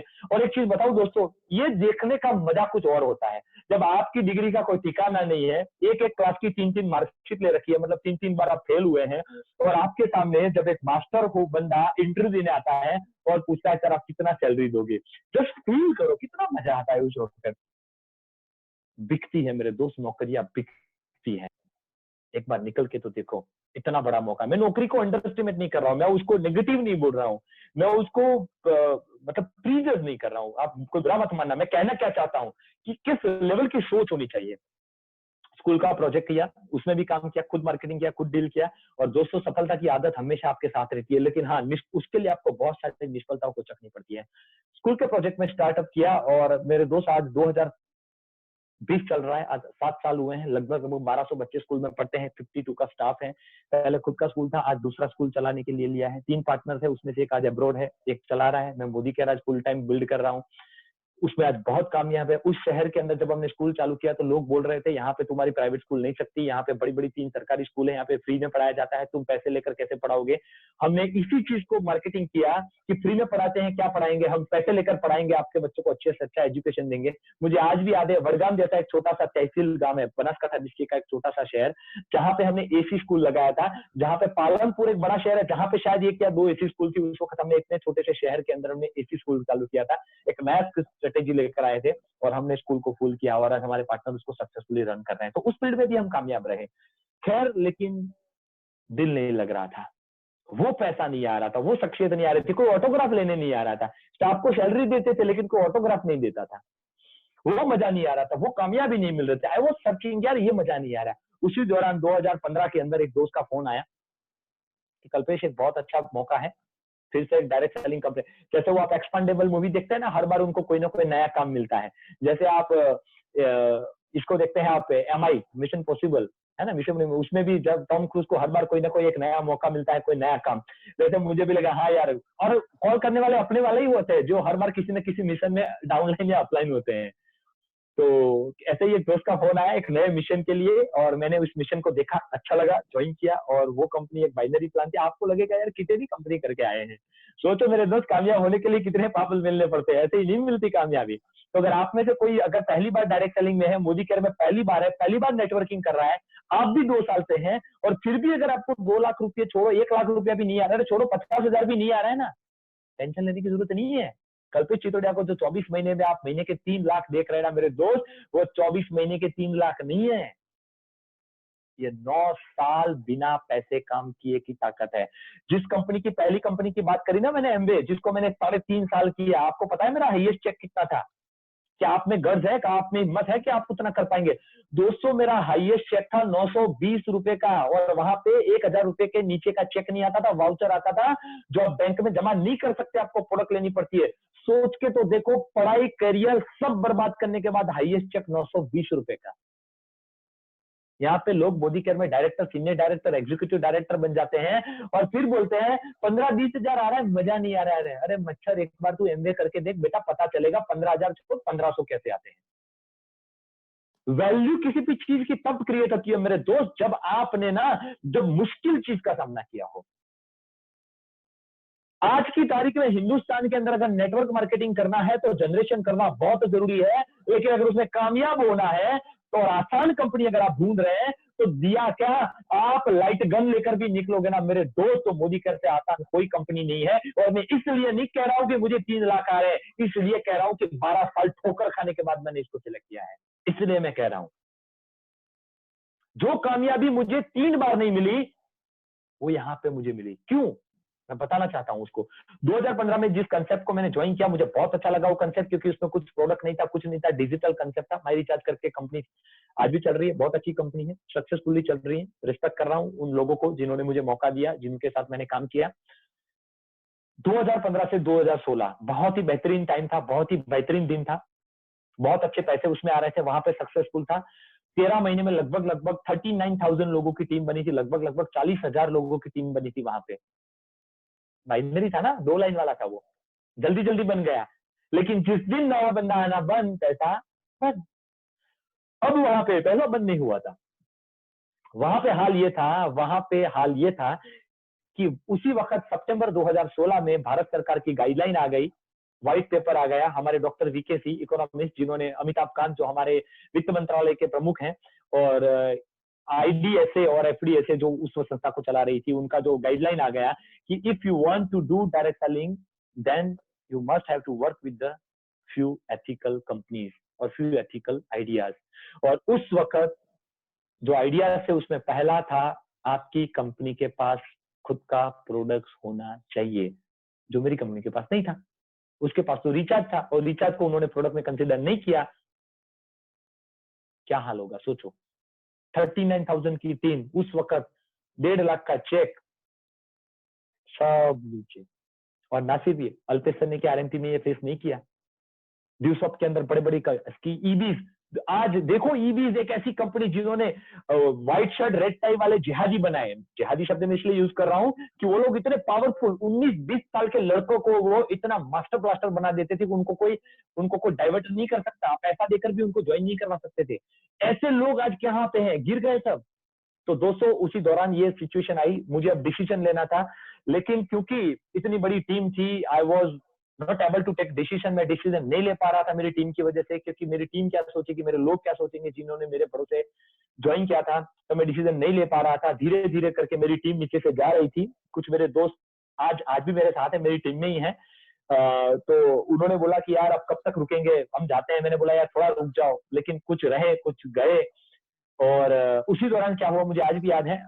लगभग जब मैं इसमें बहुत एक्टिव था, सुबह 6:30 बजे एक फोन आया, और फोन मेरी अपलाइन का था जो प्रीवियस कंपनी में था, मारीजाद में। और उसने बोला कल्पेश भाई तुमने मोदी केयर ज्वाइन किया। मैंने बोला क्या मजाक कर रहे हो यार। बोले सच में। मैंने बोला कि मैंने नहीं किया। बोले मेरे ऊपर मैसेज आया है कि कांग्रेचुलेशन, वो जो अपना आता है ना फॉर ज्वाइनिंग मोदी केयर, और आपकी अपलाइन का नाम ये और नंबर ये है। तो उनकी अपलाइन में मेरा मोबाइल नंबर था, तो उनको पता चल गया मैं उनकी अपलाइन में। मैंने बोला यार मैंने मेरा मोबाइल देखा, तो मेरे मोबाइल के ऊपर भी है। अब मेरा दोस्त है जिसने मेरी आईडी लगाई थी, उसने रात को 12 बजे आईडी लगाई ताकि हम लोग नींद में और देखे नहीं। तो मैंने सुबह उसको रात को फोन किया, उसने नहीं उठाया। 9 बजे सुबह फोन किया, उसने फोन उठाया। मैंने बोला यार तूने मोदी केयर में ज्वाइन किया है? बोले हाँ यार। मैंने बोला क्यों किया? अब क्योंकि वो मेरा दोस्त LIC में है, असिस्टेंट मैनेजर है, मेरे सारे LIC के काम वो करता है, डॉक्यूमेंट उसके पास है, पैन कार्ड, आधार कार्ड, तो उसने आईडी लगा दी। अब उसको उसकी अपलाइन, मनीष मोदी जी जो मेरी अपलाइन है, उन्होंने बताया था कि मोदी केयर में अगर किसी के आधार कार्ड और पैन कार्ड लगा के अगर आपने उस वक्त अपने कुछ 600-700 रुपए की परचेज अगर आप कर लेते हैं, तो समझो बंदा 2 साल के तक लॉक हो गया, फिर उसको कोई ले नहीं जा सकता। तो उसको पता था कि ये आ गया है तो अपना काम हो जाएगा, तो उसने मेरा आईडी लगा दिया, मेरे कुछ दोस्तों का भी आईडी लगा दिया। उस दोस्तों में अमृत प्रजापति जी हैं, जसवंत सिंह झाला हैं, जो आज मेरी टीम में प्रेसिडेंशियल प्लेटिनम है, जो 1 लाख के चेक ले रहे हैं, उनके आईडी लगा दिए थे। एक्टिव हम में से कोई नहीं था, मैं भी नहीं था। तो उसी दौरान ये लोग मुझे मिलवाने गए एक जबरदस्त शख्सियत से। बहुत प्राइड से उनका नाम लेना चाहूंगा, बहुत गर्व से नाम लेना चाहूंगा। लेकिन देखो ईगो कहाँ पे होता है। हिम्मतनगर के अंदर एक सेमिनार था और मोदी केयर के एक बहुत बड़े लीडर वहां पे आए हुए थे, और मेरे जो दोस्त हैं वो और मनीष जी मेरी अपलाइन, वो आए, बोले कल्पेश भाई आपको हिम्मतनगर हमारे साथ आना है। अब हम भी क्योंकि डिसीजन ले रहे थे, सोच रहे थे कि यार कुछ करें, लेकिन ले नहीं पा रहे थे। चलो चलो यार फ्री है, देख कर आते हैं क्या है। तो हम लोग हिम्मतनगर गए और वहां पे एक बहुत अच्छी होटल है, वहां पे एक बहुत बड़े लीडर का सेमिनार था। हम वहां पे वेट कर रहे थे, तो वो वहां से आ रहे थे। मुझे आज भी याद है, रेड शर्ट था, ग्रे ब्लेजर था, कर्ली हेयर थे, मस्त स्पेक्स लगाया हुआ था, मस्त ऐसे फोल्ड करके बंदा आ रहा था, हाथ में ब्लेजर डाल के, जैसे हॉलीवुड का कोई हीरो आ रहा हो, और आके सामने बैठ गए। अब मैं उनको जानता नहीं था, और अपना भी स्टेटस रहता है ना, 40,000 की टीम है यार, हम कौन से छोटे मोटे लीडर है, ऐसा होता है ना अपने आप को भी। हो सकता है वो चाहे मैं बोल सकता हूँ वो भले ही ट्रम्प हो, लेकिन हम अपने शहर के तो MLA हैं, तो ये अपना एक ईगो था। तो बैठे उनके सामने, तो यार वो इंसान ने कुछ बोला ही नहीं। पहले मुझे आज भी याद है, चाय ऑर्डर किया, कॉफी ऑर्डर किया, सैंडविच ऑर्डर किया, फिर मोबाइल निकाला, गैलरी ओपन किया और बैंक ऑफ इंडिया का पासबुक सामने रख दिया, और बताया कि यार आप लोग बहुत बड़े लीडर हो, मैंने आपके बारे में सुना है, तो मैं आपको नेटवर्किंग के बारे में कुछ बताना नहीं चाहूंगा, ना ही मैं कुछ मोदी केयर के बारे में आपको बताना चाहूंगा, वो आप अपने आप सर्च कर लेना, लेकिन मैं आपको ये बताना चाहूंगा। और उन्होंने बैंक ऑफ इंडिया का स्टेटमेंट दिखाया, मुझे आज भी याद है, ये साल 2018 2017 नवंबर दिसंबर या शायद अक्टूबर नवंबर होगा, और उस वक्त उनकी इनकम हर महीने की 9 लाख रुपए थी, और पूरे 1 साल का स्टेटस था, उसमें विड्रॉल एक भी नहीं था। मैंने बोला यार ये कैसा इंसान है, हर महीने 9 लाख जमा हो रहा है, बंदा विड्रॉल भी नहीं कर रहा है। बोले इसके ब्याज में ही मेरा घर चलता है। यार सोचो यार, आप गेस कर सकते हैं वो कौन हो सकते हैं? जी हाँ दोस्तों, आप सही गेस कर रहे हैं, he is none other than but the legend personality mister Alpesh Gajjar, हमारे सबके GBD, हमारे सबके ग्रेट गुरु, और बहुत बड़ी पर्सनालिटी। और दोस्तों मेरे पास कोई वर्ड्स नहीं थे, मेरे पास कोई शब्द नहीं थे। बहुत अच्छा लगा उनको मिलके, बहुत एक्साइटेड हो गया, बहुत एक बार अंदर से आएगी यार, चलो यार मैं भी ज्वाइन कर लेता हूँ। लेकिन वो 39,000 लोगों की टीम, और वो सोच छोड़ नहीं दे रही थी, क्योंकि हमारी जो कंपनी थी पुरानी, वो भी कह रही थी कि हम भी प्रोडक्ट लाएंगे, कुछ 1-2 प्रोडक्ट ले आए थे। हमने सोचा कि इनको तो 6-5 साल हुए इसलिए इतने पैसे आ रहे हैं, चलो हम हमारे पास तो 40,000 लोगों की टीम है, अब तो हमारी कंपनी भी जनरेशन प्लान में आ रही है, वो भी हाइब्रिड जनरेशन, जो अभी ओके लेकर आया है ना, हाइब्रिड जनरेशन, 2 बाइनरी बनानी है, उसमें से रीपरचेज में जनरेशन होता है। तो बोला हमारे पास तो 39,000 लोगों की टीम है, अगर 1,000 रुपए का सामान लेंगी फिर भी कितना रुपए का टर्नओवर हो जाएगा, तो इतना चेक तो हमारा अगले महीने से आना शुरू हो जाएगा। लेकिन मुझे ये नहीं पता था, सिर्फ प्रोडक्ट लाने से कंपनियां नहीं चलती, प्रोडक्ट चलने से कंपनियां चलती है, लीडर के चलने से कंपनियां चलती है। 6 महीने में पता चल गया इसमें कुछ नहीं हो सकता। अरे मेरे दोस्त, वो बोलते हैं ना जॉनी गद्दार, मैंने ये तक किया है। मैंने मेरे दोस्त के घर पे गया, उसने जो डेमो दिखाया था, मैंने बोला एक बार मुझे फिर से डेमो दिखा, मैंने सारा उसका वीडियो रिकॉर्डिंग किया। सोचो आपके सामने मोदी केयर का कितना बड़ा चीटर बैठा है। मैं अपनी सब दिल से बता रहा हूँ, मैं कुछ छुपा नहीं रहा हूँ आपके सामने।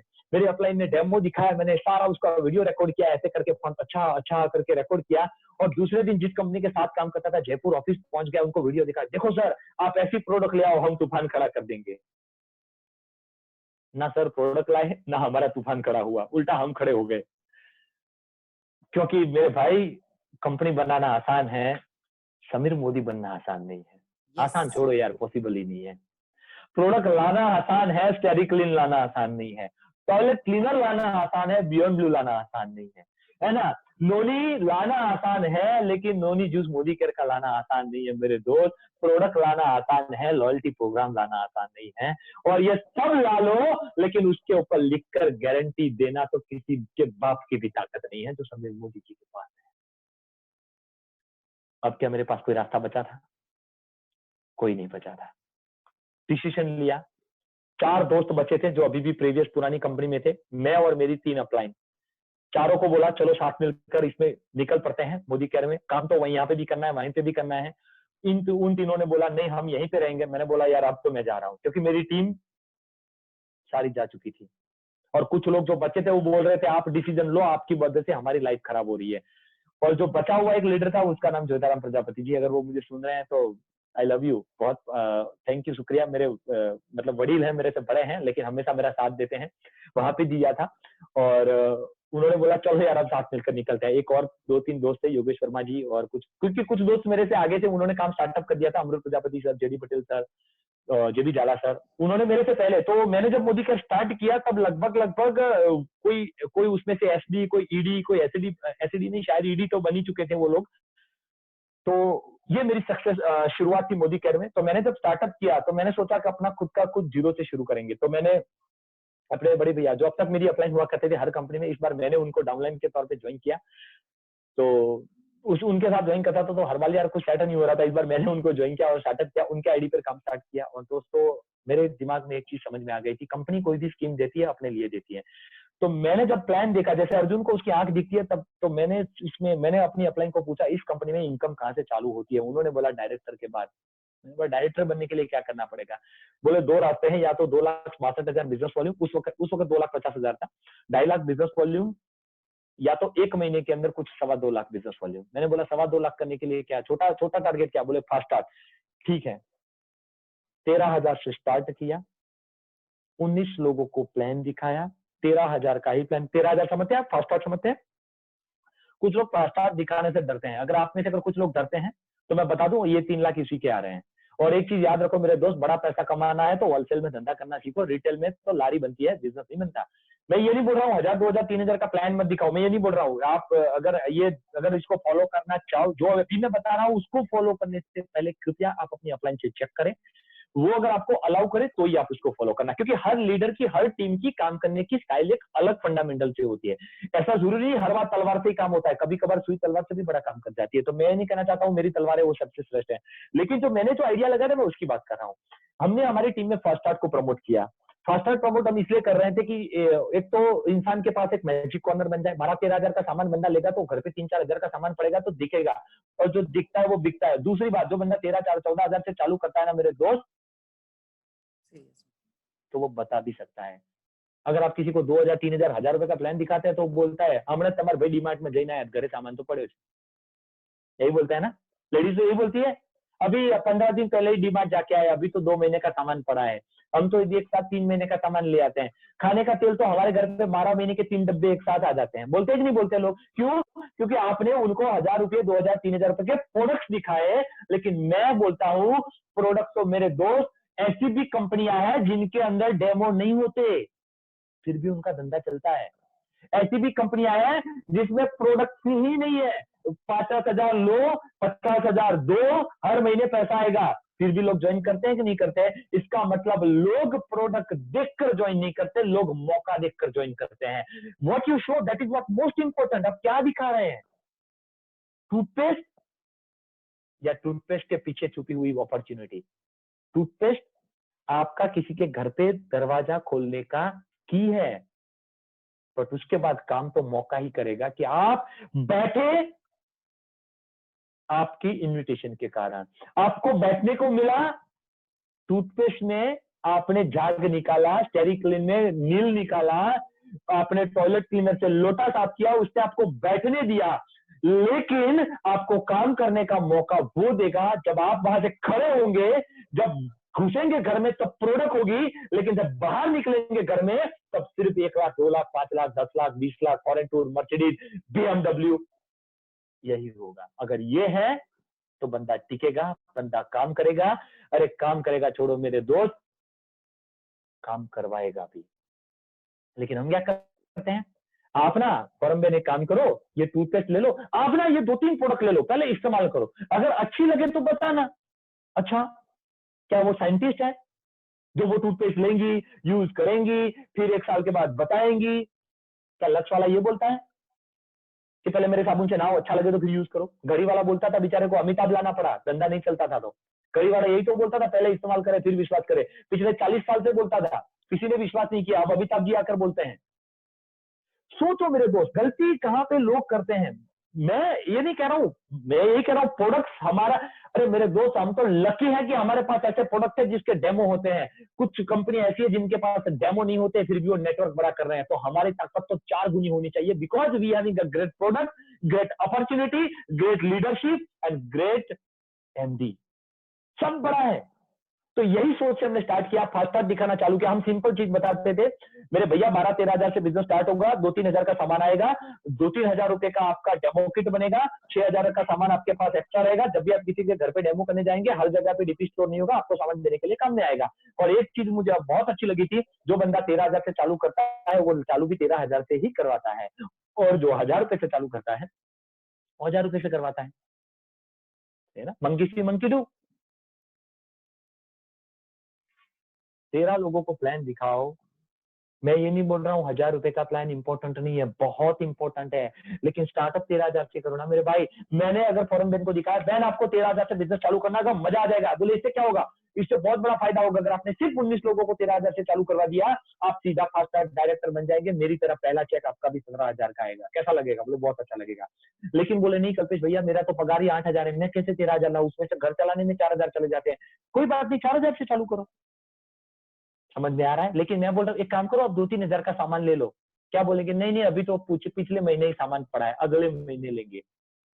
आप 13 हजार दिखाओगे, वो 8 से ज्वाइन करेगा। आप 8 हजार दिखाओगे, वो 5 से ज्वाइन करेगा। 5 दिखाओगे, आखिर में 3 हजार से ज्वाइन करेगा। लॉयल्टी बताने की जरूरत नहीं पड़ेगी, लॉयल्टी अपने आप करेगा। लेकिन कुछ लोग तो लॉयल्टी ऐसे करवाते हैं जैसे 3 महीने से लॉकडाउन में बाइक की किस्त नहीं भरी और बैंक में से फोन आता है आपने अभी तक परचेज क्यों नहीं किया। लोग इसलिए भाग जाते हैं। Don't go behind loyalty, go behind the opportunity. Loyalty पे एंटेना सेट मत करो, एंटेना 1 लाख पे सेट करो। आप जितने लोग मुझे सुन रहे हैं, क्या आपने आपकी अपलाइन ने कभी लॉयल्टी के लिए आपको मोटिवेट किया? नहीं ना। क्यों? क्योंकि आप लॉयल्टी के लिए आए ही नहीं, आप पैसे के लिए आए। तो मेरे भैया उसके भेजे में पैसा सेट करो ना। अब आप लोग बोलेंगे लेकिन सर हर कोई थोड़ा ना पैसे के लिए आता है। अरे मेरे दोस्त, भारत का सबसे बड़ा करोड़पति मुकेश अंबानी भी सुबह में पैसे के लिए ही निकलता है। ये बात जरूरी है, आपको ये जानना पड़ेगा उसकी भूख कितनी बड़ी है। एक मूवी मैंने देखा था, उसमें बहुत अच्छा सेंटेंस था, डॉन मूवी में, दुनिया में हर चीज बिकाऊ है, बस उसकी कीमत का पता होना जरूरी है। कीमत तो जानो पहले, फिर पता चलेगा। हर इंसान की कीमत अलग होती है, हर इंसान की सोच अलग होती है, हर इंसान का ड्रीम अलग होता है। अब आप बोलोगे सर ये पता कैसे चलेगा? उसके लिए आपको किताब पढ़नी पड़ेगी, सवाली जवाब है। उसके लिए आपको किताब पढ़नी पड़ेगी बॉडी लैंग्वेज, उसके लिए आपको किताब पढ़नी पड़ेगी मैजिक ऑफ थिंकिंग बिग, उसके लिए आपको किताब पढ़नी पड़ेगी रिच डैड पुअर डैड, उसके लिए आपको किताब पढ़ने की पड़ेगी प्रेरणानुजरणु, उसके लिए आपको किताब पढ़नी पड़ेगी the business of 21st century, उसके लिए आपको किताब पढ़नी पड़ेगी पाब्लो एंड ब्रूनो। क्योंकि ये आपका सॉफ्टवेयर है, इसमें जो प्रोग्राम डालोगे वही निकाल के आएगा। अब हम इसमें तो डालते हैं टिकटॉक, हम इसमें तो डालते हैं यूट्यूब के वीडियो, हम तो इसमें डालते हैं कोरोना के आज इतने केस, फिर पार्लर पे जाते हैं, वहां पे 4 मच्छर उसको फैला के बताते हैं, फिर वहां पे हम क्रिटिसिज्म बन जाते हैं। कुछ मच्छर यहाँ पे बैठ के डिसीजन लेता है, इसको ये डिसीजन लेना था, इसको ये डिसीजन लेना था। अरे मेरे भाई, तेरे घर में जाके देख, जो तू सुबह में चाय की पतीली पकड़ता है ना, अपने गुजराती में उसको सांची बोलते हैं, उसको देख, जब उसको पकड़ता है ना, वो ठीक से उसको नहीं पकड़ पाती, तू उसको बदल नहीं पाया, तू देश की चिंता कर रहा है। और लोग उसकी बात सुन भी लेते हैं, होता है कि नहीं होता है? लेकिन हमारी सोच वो नहीं है, हमारी सोच बड़ी है, हमारी सोच बड़ा करने की है। तो हमने लोगों को ये लेवल पर गए, फास्टार का फायदा दिखाया, फास्टार का ग्रोथ दिखाया। ये पहला कारण था हमारी टीम का ग्रोथ होने का। दोस्तों, मेरी जो दूसरी आईडी पे से काम स्टार्ट किया, उसमें पहला ही चेक बना वहां पे 17 हजार का। और अभी जो आपने जो 34 लाख दिखे वो मेरी आईडी के हैं। मेरे भैया की अगर आईडी को अगर आप साथ मिला के देखें तो लगभग 50 लाख 50 लाख रुपए हम अर्न कर चुके हैं। वहां पे भी हर महीने 70-80 हजार रुपए आ रहे हैं आज की तारीख में। तो मैं बता दूं आपको, दूसरा कारण था हमारी सफलता का, पहला फास्ट स्टार्ट, दूसरा कारण था टीम वर्क। हमने हमारी टीम वर्क, हमारी जो मेरी टीम है, आई लव माई टीम, मैं मेरी टीम को बहुत प्यार करता हूँ, मेरे सारे लीडर्स मैं उनको बहुत चाहता हूँ, बहुत इज्जत करता हूँ उन लोग, क्योंकि वो ना होते तो मैं कभी ना होता। इन सारे लोगों ने जो काम डेवलप किया, उन सारे लोगों की मेहनत है, मैंने कुछ नहीं किया, मैंने सिर्फ उनके पास खड़ा रहा और इतना ही बोला मैं आपके साथ हूँ, हम सब साथ मिलकर करेंगे। हमने क्या किया, क्योंकि हम लोग ऐसे भी नहीं थे, मुझे पता चल गया, पता है दोस्तों, मैंने जो प्रीवियस जितनी कंपनियां काम की ना, उसमें सबसे बड़ा लफड़ा ये था, जितने पैसे कमाते थे उतने पैसे सेमिनार करने में खर्चा करने में चले जाते थे। और ये पहली कंपनी थी जिसमें, आपको पता है समीर मोदी जी आपको सेमिनार करने के लिए पैसा देते हैं, अगर आप एसईडी बन जाते हो ना मेरे दोस्त, और सिर्फ 30,000 का चेक लेते हैं ना, एसईडी बनने के बाद सिर्फ 30,000 का चेक लेते हैं, तो कंपनी आपको महीने में 4 सेमिनार फ्री करने के लिए देती है। 3,000 रुपया हॉल का किराया, 500 रुपया, अरे सॉरी 5 रुपया प्रति किलोमीटर, 500 रुपये आपको मिलता है 500 किलोमीटर तक, मतलब 2,500 रुपया आपका जाने आने का ट्रेवलिंग, 500 रुपया आपका खाने का, उसको मिला के आप देखो तो लगभग 6 से 6,500 से 7,000 रुपया तब तक हो जाता है। आप 7,000 रुपया अगर एवरेज पकड़ के चलो, तब अब 6,000 पकड़ के चलो, तब भी 4 सेमिनार के कितने होते हैं, 24,000 रुपया। मतलब मोदी केयर का मालिक यह कहता है कि 30,000 का चेक लो, 1 रुपया घर का खर्चा करने नहीं दूंगा, 24,000 रुपया मैं दूंगा, ये 30,000 तुम्हारी कमाई है, तुम्हारे घर पे जानी चाहिए। आज तक किसी कंपनी के मालिक ने ये नहीं सोचा जो समीर मोदी जी ने सोचा। किसी की ताकत नहीं है ये। कैसा मालिक है, मेरे को कभी कभार मैं आपको पता है, मैं जब पहली बार इस कंपनी में स्टार्टअप किया और पहला फॉरेन टूर जब मेरे को पता चला ना, तो मैंने बोला यार पागल है ना हमारी कंपनी के मालिक तो। अब आप बोलेंगे आप उनको भी पागल कर बोलते हैं, मैंने बोला हाँ बताओ कैसे। और मैं पहले ही बता देगा मेरे दोस्त, पागल ही तो कुछ करते हैं, और हम लकी हैं कि हमारा लीडर भी पागल है। कैसे पागल है बताओ। आपको पता है फॉरेन टूर कंपनी देती है, कैसे देती है, अगर आप डायरेक्टर बन गए तो आपको फॉरेन टूर, मान लो कंपनी, अभी तो कोरोना चल रहा है तो मे भी शायद कंपनी एक्सटेंड करेगी, लास्ट ईयर और 2 साल से, पिछले 2 साल से हर साल अप्रैल क्लोज के बाद 1 मई से ऑफर लॉन्च होती है। जो लोग डायरेक्टर बन जाते हैं उनको दिसंबर तक 3 लाख बिजनेस वॉल्यूम करना होता है। अब डायरेक्टर बनने के बाद डायरेक्टरशिप क्वालिफाइड करने के लिए भी आपको 30-35,000 बीवी करने होते हैं, 34,735,000 पकड़ के चलो, 33,700, 35 पकड़ के चलते हैं, तो 35,000 तो आपको वैसे भी डायरेक्टर क्वालिफाइड होने के लिए मेंटेन करने हैं।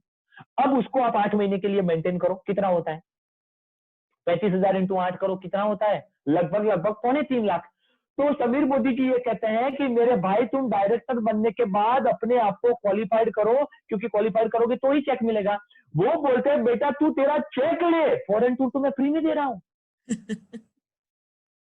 सीनियर डायरेक्टर बोलते हैं तुम्हारे 3.25 लाख बीवी करने हैं, तुम साइड में 30,000 बीवी करो, तू मेरे भाई अपना चेक है, फॉरेन टूर तो फ्री में दे रहा हूं।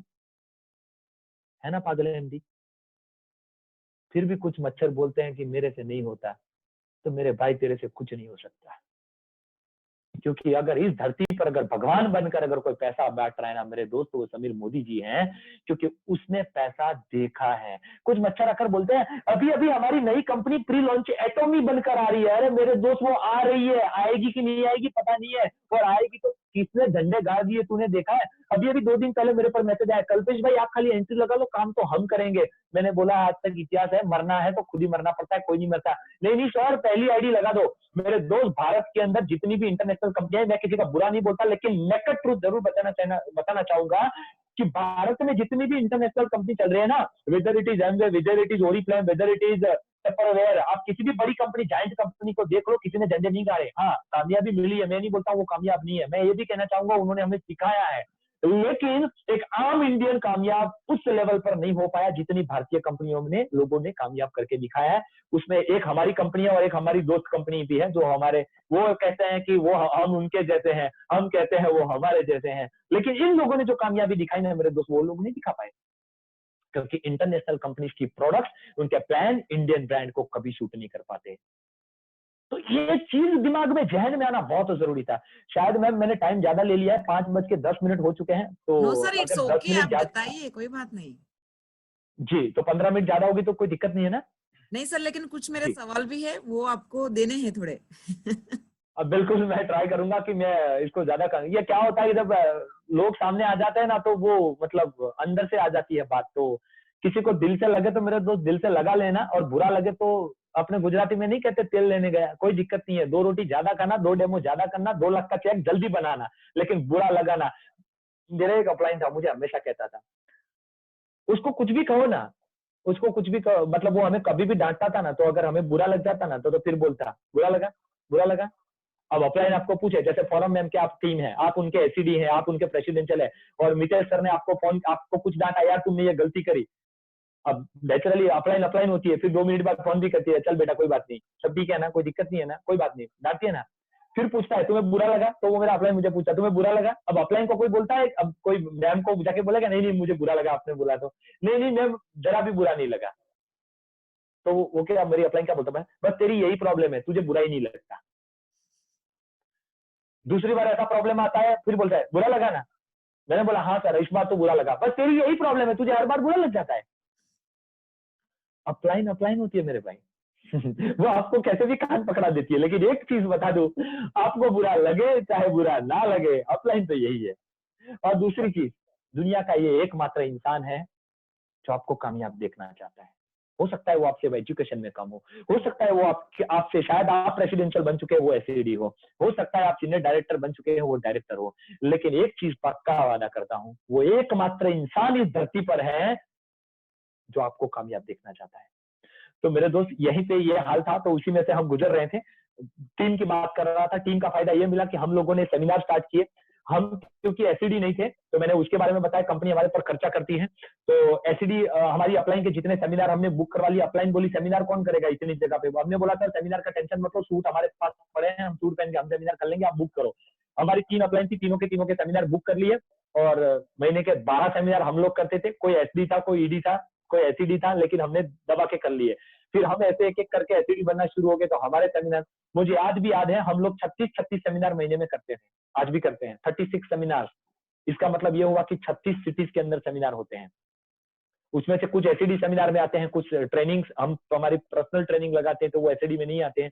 लेकिन दोस्तों एक चीज हमारी टीम की आज भी मैं मुझे इज्जत करता हूँ, मेरी टीम का, मेरी पूरी एसोसिएट का, कि हमारी जब भी सेमिनार होते थे हम उसका ओपन मैसेज डालते थे, ओपन फॉर ऑल लिखकर डालते थे। हमारी ट्रेनिंग में भी हम सबको बुलाते थे, और इसका फायदा ये हुआ, आपको पता लगेगा उसमें फायदा क्या है मेरे भाई, उसमें बहुत बड़ा फायदा है, क्योंकि हमारी टीम तो छोटी थी, हमारी टीम तो बहुत छोटी थी। अब सेमिनार में हमारे लोग तो 10 ही थे। अगर 10 लोग सेमिनार में आएंगे तो क्या उनको माहौल मिलेगा? अगर 10 लोगों को मैं जाके अभी जो मैं माहौल बता रहा हूँ, क्या वो 10 लोगों को मैं दिखा सकता था? नहीं ना। तो मैंने क्या किया, सेमिनार अरेंज कर लिया। मेरी टीम ने क्या किया, सेमिनार अरेंज कर लिया। मेरे 10 लोग आए थे, लेकिन वहां पे दूसरी टीम के 100 लोग आके बैठ गए। अपना काम तो बन गया। मेरे 10 को कौन सा पता है 90 मेरी टीम से नहीं है, और उन 90 को कौन सा पता है 10 मेरी टीम से। अपना काम तो बन गया। मेरे दोस्त सफलता का पहला सिद्धांत यह है, यूनिटी में काम करना पड़ेगा। मेरी टीम अपनी टीम क्यों सोचे यार, अपना मोदी कह रहे हैं अपना भाई है यार, क्या फर्क पड़ता है। अगर कल जाके वो जीबीडी बनेगा तो बता सकेंगे, देख ये बंदा 2 लाख का चेक कमा रहा है, 5 लाख का चेक कमा रहा है, 5 लाख की गाड़ी लेकर घूम रहा है। क्या फर्क पड़ता है किसकी टीम से है। जब भी किसी को फेसबुक पे हम देखते हैं मोदी केयर में से कार ली, क्या आपने कभी पूछा उसकी अपलाइन कौन है? क्या आपने कभी चेक किया उसकी डाउनलाइन कौन है? फिर भी आप उसकी फोटो लेकर कैसे ग्रुप पे फटाफट फटाफट शेयर कर देते हैं, क्यों? क्योंकि आपकी टीम उससे मोटिवेट हो। तो मेरे दोस्त, इस बिजनेस में कामयाब होने का हमारी टीम का जो पहला फायदा मिला हमें, वो हमने ओपन ट्रेनिंग, ओपन सेमिनार लगाए।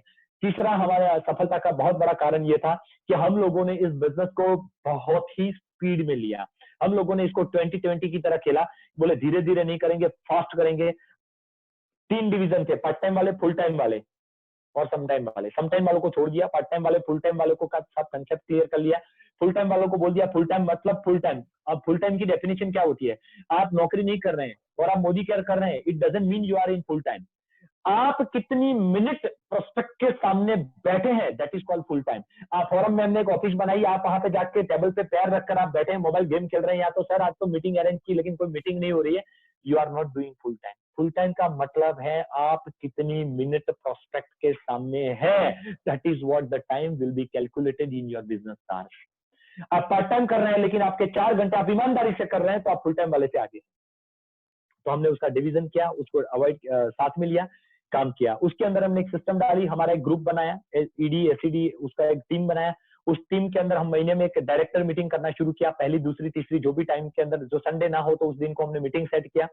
जैसे हमारी धारा सभा भराती है, जैसे संसद सभा होती है, जिसमें हर धारा सभ्य एमएलए एमपी आते हैं और अपने अपने एरिया की समस्याएं लेकर आते हैं। वैसे हमारे डायरेक्टर, सीनियर डायरेक्टर, ईडी वहां पे अपनी अपनी समस्या लेकर आते थे, भाई मेरे शहर में इसकी जरूरत है, मीटिंग की जरूरत है, ट्रेनिंग की जरूरत है। वहां पे सेमिनार बुक होते थे, वहां पे टाइम बुक, वहां पे जिम्मेदारी दी जाती थी, हॉल डायरेक्टर बुक करेगा, एंकर सीनियर डायरेक्टर बनेगा, डेमोस्ट्रेशन ईडी बनेगा, एसीडी एक चीफ गेस्ट के तौर पे जाएगा, एक एसीडी के साथ एक ईडी, एक सीनियर डायरेक्टर, एक डायरेक्टर जाएगा, टी कोई अपलाइन कोई क्रॉस लाइन कुछ नहीं, सबको डिवाइड कर दिया, चाहे क्रॉस लाइन है तब भी जाना है, सब एक दूसरे के साथ प्यार से जाते थे, सबकी टीम डेवलप होती थी, और दोस्तों उसका रिजल्ट ये मिला, सबका ग्रोथ हुआ। और आज मुझे खुशी ये बात की है कि आज मेरी टीम में 5 से ज्यादा लोग ऐसे हैं जो महीने के 90,000 से लेके 1 लाख रुपए महीने का कमा रहे हैं। 7 लोग कार ले चुके हैं, लगभग 28 लोग फॉरेन टूर अचीव कर चुके हैं, 50,000 से ज्यादा कमाने वाले लगभग 14 लोग हैं, 20,000 से 50,000 कमाने वाले लोग 35 से ज्यादा हैं, 10,000 से ज्यादा कमाने वाले लोग मुझे नहीं पता कितने लोग हैं। तो बहुत मजा आ रहा है। 8 से ज्यादा राज्यों में आज टीम पहुंच चुकी है, बहुत बड़ी सफलता मिल चुकी है।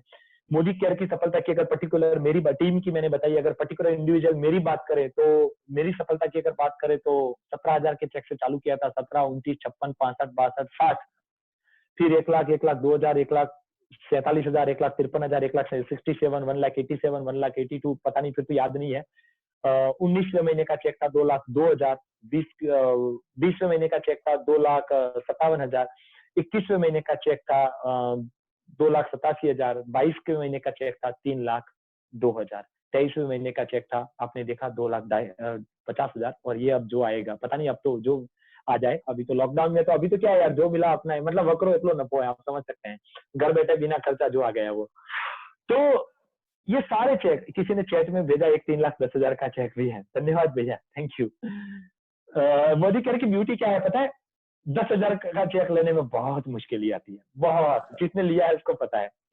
10,000 का चेक लेना मोदी केयर में बहुत मुश्किल है मेरे भाई, 20,000 का चेक लेना उससे भी थोड़ा मुश्किल है, लेकिन जिस दिन 20,000 की बाउंड्री को क्रॉस कर लिया, मतलब एक एलपीबी में से दूसरे एलपीबी में पहुंच गए, दुनिया की कोई ताकत नहीं है जो आपको 1 लाख पे पहुंचने में 6 महीने से ज्यादा होने दो। आपका जो चैलेंज है ना वो 5,000 से 25,000 के बीच का ही है। जितना हो सके जल्दी अपने आप को 15,000 की बाउंड्री से बाहर निकालो। 15,000 को क्रॉस किया मतलब समझ लो 1.5 लाख आपका वेट कर रहा है, लेकिन वो जो वक्त है ना वो बहुत मुश्किल वक्त होता है और उसी को संभालना है, और उसको हर किसी ने संभालना है। आप हमारे जो जीबीडी अभी हमें होस्ट कर रहे हैं उन्होंने भी इस समय से गुजरे हैं, अल्पेश सर क्या कोई भी लीडर इससे गुजरे, हर लीडर इससे गुजरा है, लेकिन ये लीडरशिप वहां पर क्रिएट हो रही है। अब आप लोग बोलेंगे सर आपको तो 2.5 लाख आ रहा है, आप तो मोटिवेट ही होंगे ना, फॉरम मैम को तो 8 लाख 10 लाख आ रहा है, वो तो मोटिवेट होंगे ना। मेरे भाई 2.5 लाख और 8 लाख आ रहे हैं इसलिए मोटिवेट नहीं है, हम मोटिवेट है ना इसलिए 2.5 लाख और 8 लाख आ रहे हैं। लोग बोलते हैं भगवान तू मेरा इतना काम कर देगा तो मैं तेरे लिए नारियल करूंगा, 1 किलो पेड़ा लेकर आऊंगा। भगवान बोलता है बेटा एक काम कर, तू कर ले तेरे के लिए। एक बार क्या हुआ, मेरे पापा मुझे, मैं थोड़ा आलसी था तो मेरे पापा मुझे हमेशा कहते थे, मैं जब भी उनको कुछ लालच ऑफर देता था ना, पापा ये करो मैं पढ़ लूंगा, पापा ये करो मैं किताब पढ़ लूंगा, तो पापा मुझे बचपन में छोटी सी स्टोरी बताते थे, मैं आपको जरूर बताना चाहूंगा। वो बोलते थे एक बार हनुमान जी के पास एक भक्त था और बोला भगवान आप मेरा ये काम कर दोगे ना तो मैं आपको रोज तेल चढ़ाऊंगा। बोले भगवान, बोले क्या काम करना है? बोले भगवान कुछ नहीं, मैंने एक लॉटरी ली 1 करोड़ की, बस लॉटरी लगा दो, मैं तो आपको रोज आपको तेल चढ़ाऊंगा। हनुमान जी ने बोला बेटा 1 करोड़ मेरे पास होता तो तेरे तेल के लिए क्यों वेट करता, मैं ही कुआं बना के रोज अंदर क्यों स्विमिंग ना करता। ये मेरे पापा मुझे बचपन में कहा करते थे, जो आज भी मेरे जहन में है कि देता कोई नहीं है, लेना पड़ता है। गाय दूध देती नहीं है, निकालना पड़ता है। मेरे भाई मोदी केयर में चेक आते नहीं है, निकालने पड़ते हैं। लोग एंट्री देते नहीं है, निकालनी पड़ती है। लोग ज्वाइन करते नहीं है, करवाने पड़ते हैं। लोग सेमिनार में आते नहीं है, लाने पड़ते हैं। लोग पैसा देकर टिकट खरीदते नहीं है, दिलवानी पड़ती है। अरे मेरे भाई लोग लॉकडाउन में जूम मीटिंग में आते नहीं है, लाने पड़ते हैं। होता कुछ नहीं है, करना पड़ता है।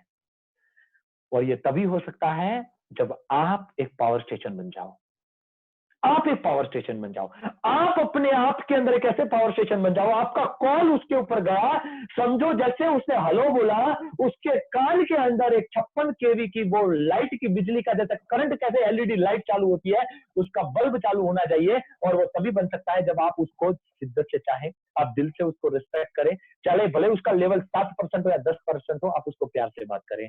कोई फर्क नहीं पड़ता आप कौन से लेवल पर पहुंच गए हो, फर्क ये पड़ता है आप अपनी टीम को कितना प्यार करते हैं, और उससे भी बड़ा फर्क पड़ता है आपकी टीम आपको कितना प्यार करती है। और वो तब आपको प्यार करना शुरू कर देगी जब आप अपने चेक के बारे में नहीं, अपनी टीम के चेक के बारे में सोचना शुरू कर देंगे। जब आपकी डाउनलाइन के चेक बनना शुरू हो जाएंगे मेरे दोस्त, आपको अपने चेक बनाने की कोई जरूरत नहीं है।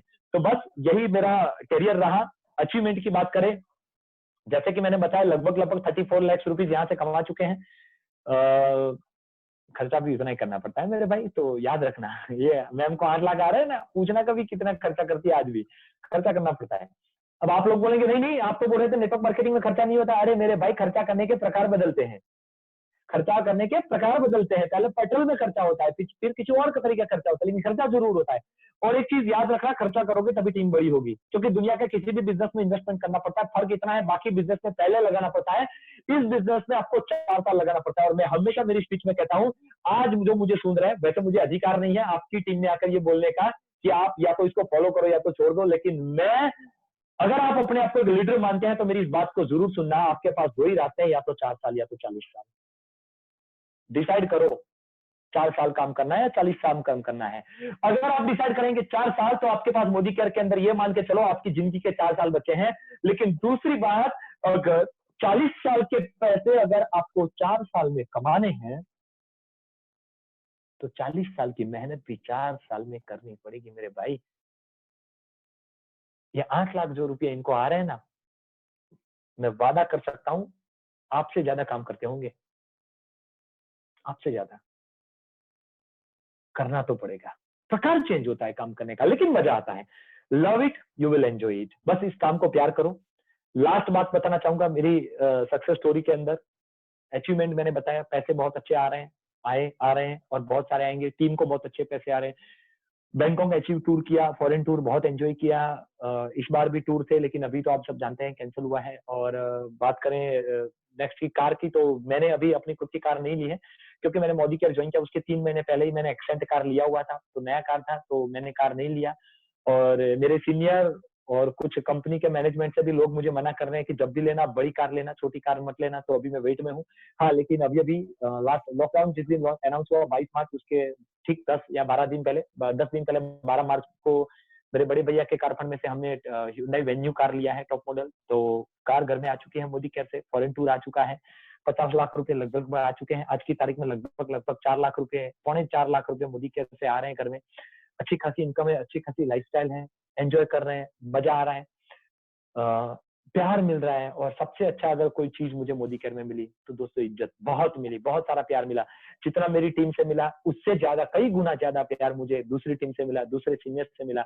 और मैं सबसे ज्यादा अपने आप को लकी और गौरवान्वित इसलिए मान रहा हूँ कि मुझे अल्पेश सर ने जब अपनी टीम 25 चुनी, तो उसके अंदर मौका मिला था, जिसमें मेरा टाइटल सिर्फ और सिर्फ उस वक्त प्लेटिनम ही था। लेकिन खुशी की बात यह है कि उस वक्त मैंने ये अपने जो जीबीडी है, उस वक्त 2 या 3 जीबीडी से उनको साथ मुझे अपना वक्त शेयर करने का मौका मिला। तो मैं बहुत ही लकी हूँ कि फॉरम मैम और मितेश सर के साथ मुझे वो चांस मिला था, वो 2 दिन उनके साथ रहने का। तो बहुत बड़ा प्यार मिला। और दोस्तों, जब मैंने मोदी केयर ज्वाइन किया था, तो अल्पेश सर हमारे लिए एक बहुत बड़ा नाम था। और क्योंकि मेरा ड्रीम था कि मैं ऐसा काम करूंगा कि एक दिन सर का फोन मेरे ऊपर सामने से आएगा। और मैं खुश हूँ कि ऐसा हुआ मेरे साथ। जब मैंने 7वें महीने का चेक मेरा 1,02,000 का लिया था, तो मेरे ऊपर फोन आया था। और जब फोन आया तो उन्होंने कांग्रेचुलेशन बोला, मैंने थैंक यू बोला।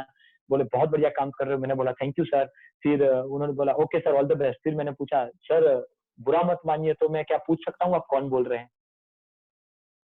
और उन्होंने बोला था मैं अल्पेश गज्जर बोल रहा हूँ। बिलीव नहीं करोगे दोस्त, 50 बार सॉरी बोला था। सर सॉरी सॉरी सॉरी, मेरी गलती हो गई, एक्चुअली आपका नंबर मेरे पास सेव नहीं था। तो दोस्तों, वो कहता है ना, काम इतनी शिद्दत से करो ना, इतनी शांति से करो कि कामयाबी आपकी शोर मचा दे। ऐसे कामयाब बनो, ऐसे। और मेरा ड्रीम है, ऐसे काम करेंगे, ऐसा काम करेंगे। एक दिन समीर मोदी जी भी कॉल करेंगे कि बेटा तू है कौन? इतना प्यार अपने आप से करो, इतना प्यार मोदी केयर से करो, पागल बन जाओ ना मेरे भाई। फिर क्या पड़ता है, 4 साल तक प्यार करो ना। 4 साल में मेरी 2 बेटियां हैं, मैंने किसी का बर्थडे सेलिब्रेट नहीं किया पिछले 4 साल में, 2 साल में। कोई सेलिब्रेशन, कोई पार्टी, कोई मैरिज अटेंड नहीं किया, कोई फंक्शन अटेंड नहीं किया। और बता दूं, कोई फर्क नहीं पड़ा, फिर भी दुनिया चल रही है। ये लोग बोलते हैं नहीं मेरे बिना नहीं चल सकता, नहीं मैं नहीं जाऊंगा तो नहीं चल सकता। ये कोरोना ने बोल दिया बेटा, कोई पूरी दुनिया कहीं पे नहीं जाती, तब भी दुनिया चल रही है कि नहीं चल रही है? चल रही है कि नहीं? वह में अपना, मेरे बिना नहीं चलेगा। कर रहे हैं ना लोग, 15 लोग लेकर शादी, 15 लोग लेकर लोग स्मशान में जाते हैं कि नहीं जाते हैं? कहाँ गए वो फिलोसोफर, मेरे बिना नहीं चलेगा? अरे मच्छर, तेरे बिना इस धरती पर एक ही जगह पे नहीं चलता, और वो है जब तू जाएगा ऊपर। क्योंकि वहां पे तू चाहेगा तो भी कोई साथ में नहीं आएगा। बुरा लगा, लेकिन सत्य तो यही है, यही सच है। यही एक जगह है जहां पे आपके बिना नहीं चल सकता। एक चीज मैंने डायरेक्ट सेलिंग में मेरी पहली कंपनी में सुनी थी, अगर आप कामयाब नेटवर्कर बनना चाहते हैं, आप कामयाब लीडर बनना चाहते हैं, तो जब आपके शहर, आपके आसपास में जब मीटिंग हो, ट्रेनिंग हो, सेमिनार हो, तो आप दो ही जगह पे हो सकते हैं, या तो अस्पताल या तो सेमिनार। इस दो में से तीसरी जगह एक सफल लीडर के लिए हो ही नहीं सकती।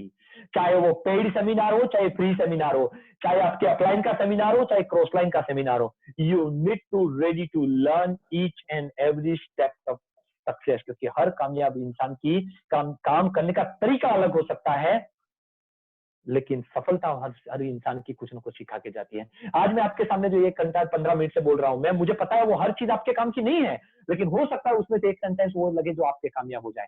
दोस्तों, कामयाबी का मेरा जो आखिरी सीक्रेट था वो यही था कि मैंने इस बिजनेस में आने से पहले शर्म पहले दिन से छोड़ दी थी। शर्म छोड़ो, बेशर्मी हूँ, दिखता भी हूँ और हूँ भी। और मेरे दोस्तों, ये बेशर्मी मुझे ग्रैंटन ने सिखा दी।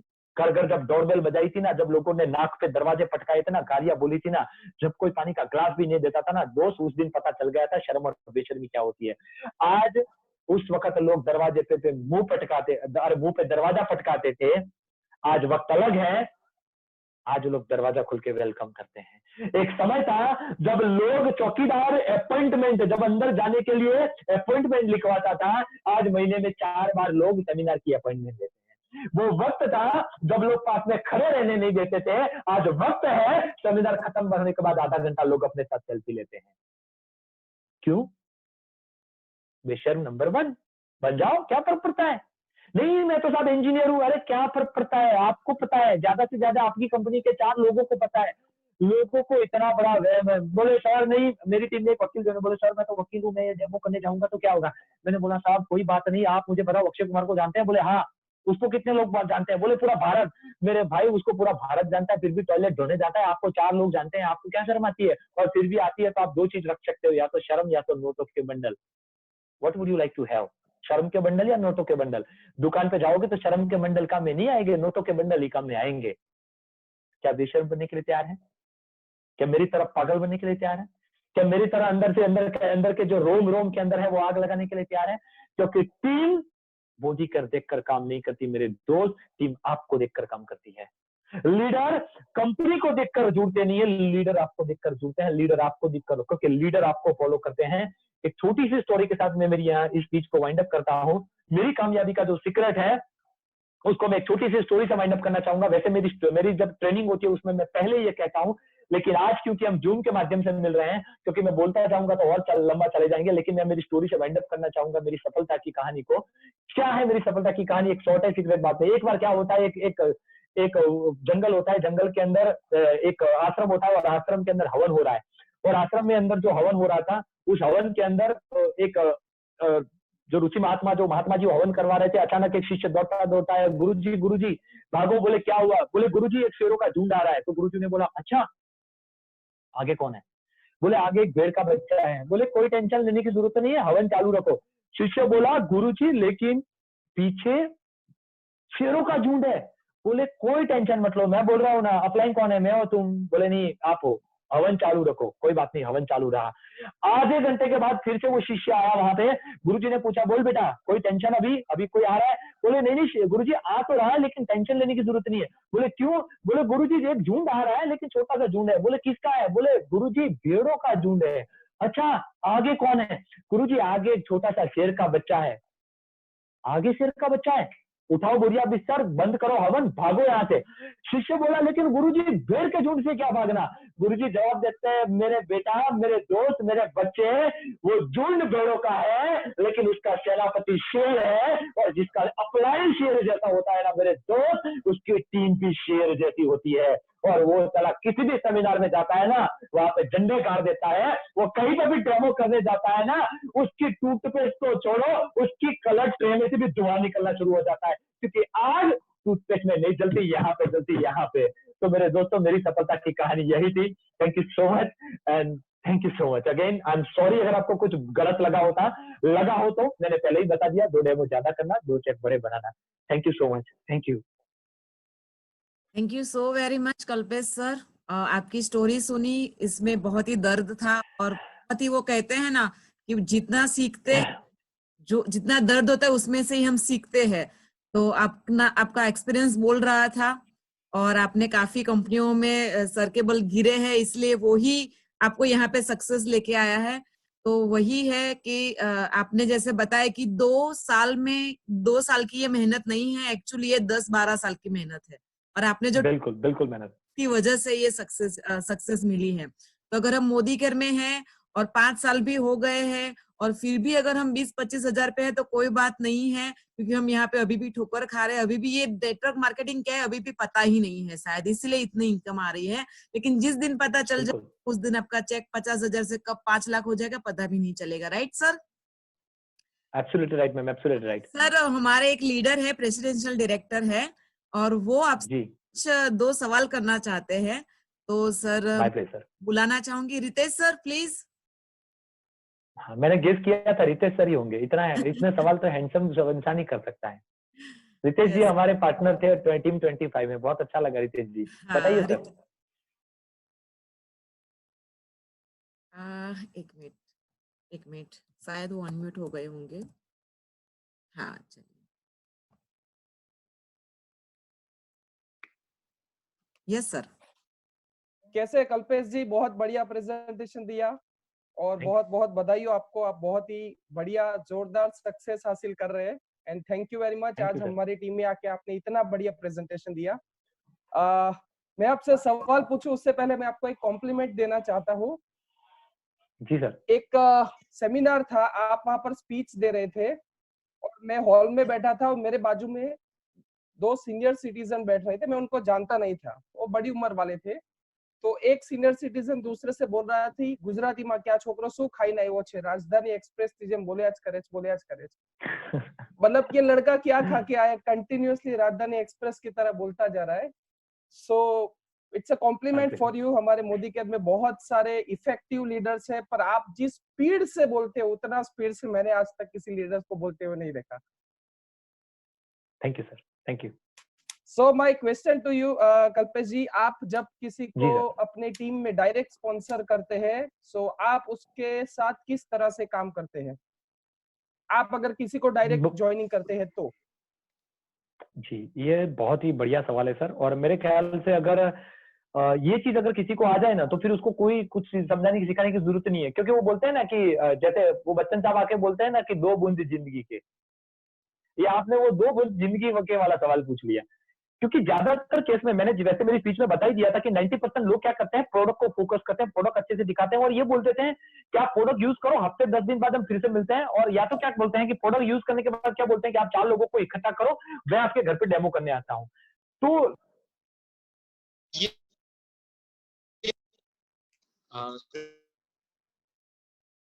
सर आपकी आवाज नहीं आ रही है।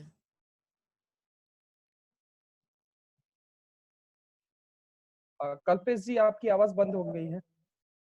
सर आपकी आवाज बंद हो गई है। आपकी आवाज आ रही है यस। मुझे, आपकी हाँ आवाज आ अभी रही आ है। रही है, अभी आ रही है sir. Fine fine fine, thank you. So वहां पे ये था कि जब जैसे मैं आपने बताया कि देखो ज्वाइनिंग, मैं अगर किसी सपोज मान लो मैंने रितेश जी को आज ज्वाइन किया, तो मेरा फंडामेंटल क्या है, मैं पहली चीज नहीं है कि रितेश जी के बारे में जानूंगा कि वो किस बैकग्राउंड से बिलोंग करते हैं, weather he is a job person, businessman, farmer, student, या क्या है, या तो उनके फाइनेंशियल कंडीशन क्या है, उसके आधार पर ज्यादातर केस के अंदर हम लोग मिलते हैं उसमें 90% तो हम लोगों को जॉब पर्सन ही मिलते हैं। 90% केस में अंदर 10% लोग बिजनेसमैन को मिलते हैं। तो सबसे पहले मैं जब उनको मिलता हूँ, डेमोस्ट्रेशन, ज्वाइनिंग, ये सब हो गया, तो ज्वाइनिंग के बाद मैं उनको पहली बार बोलता हूँ सर हमारी एक दूसरी मीटिंग होगी, उसमें हम लोग 1 घंटा साथ में बैठेंगे और उसके बाद हम बिजनेस स्टार्ट करेंगे। तो वो जो दूसरी मीटिंग जब हमारी होती है दूसरे दिन या तीसरे दिन, उसमें हम उनके पास जाते हैं, उनको प्रोडक्ट के बारे में थोड़ा फिर से इन्फॉर्मेशन देता हूं मैं, और फिर मैं उनको समझाना चाहता हूं कि सर आप जिस बिजनेस के साथ ज्वाइन हुए, मैं थोड़ा आपको उस इंडस्ट्री के बारे में बताना चाहूंगा। फिर मैं उनको वाई नेटवर्क मार्केटिंग क्लियर करता हूं कि क्यों डायरेक्ट सेलिंग इंडस्ट्री जरूरी है, और उसमें भी मैं आपको बता दूं वाई नेटवर्क मार्केटिंग क्लियर करने से भी पहले मैं, वो बोलता है ना कि सोनू शर्मा कहते हैं, जैसे वो एक लीडर है वेस्टिज का, वो अभी कहता है कि भी इंसान को उसकी औकात से ज्यादा कुछ नहीं मिलता।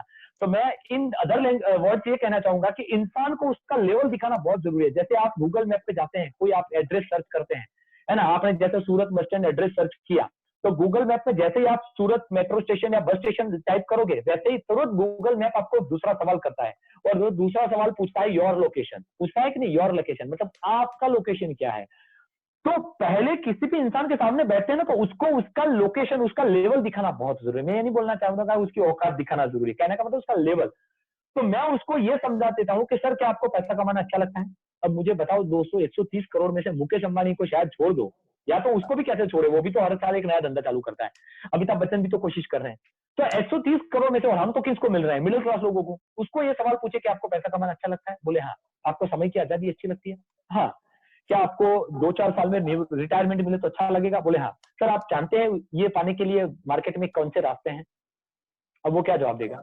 ना, अगर पता होता तो वो अब तक हो गया होता। सर मैं आज आपको 3-4 रास्ते दिखाऊंगा, और फिर मैं उनको 3-4 रास्ते दिखाता हूँ कि सर अमीर बनने के ये 3-4 रास्ते हैं। और वो जैसे कि आप लोगों में से कोई भी अगर मेरा सेमिनार अटेंड किया है तो आप लोगों ने वो देखा ही हुआ है कि मैं 4 तरीके दिखाता हूँ अमीर बनने के 4 रास्ते। मेरे यूट्यूब पर वो वीडियो भी मैंने रखा है ना? तो मैं 4 रास्ते दिखाता हूँ, फिर बताता हूँ सर इसमें से पहला आपको आसान कौन सा लगता है? बिजनेसमैन वाला, टाटा बाटा वाला, बाबा वाला, या डायरेक्ट सेलिंग? बिजनेसमैन में पैसा लगाना पड़ेगा, टाटा बाटा में ब्रांड बनानी पड़ेगी, बाबा में साधु बनना पड़ेगा। क्या 130 करोड़ में से कितने लोग ये कर पाएंगे? आप कर पाएंगे? बोले नहीं।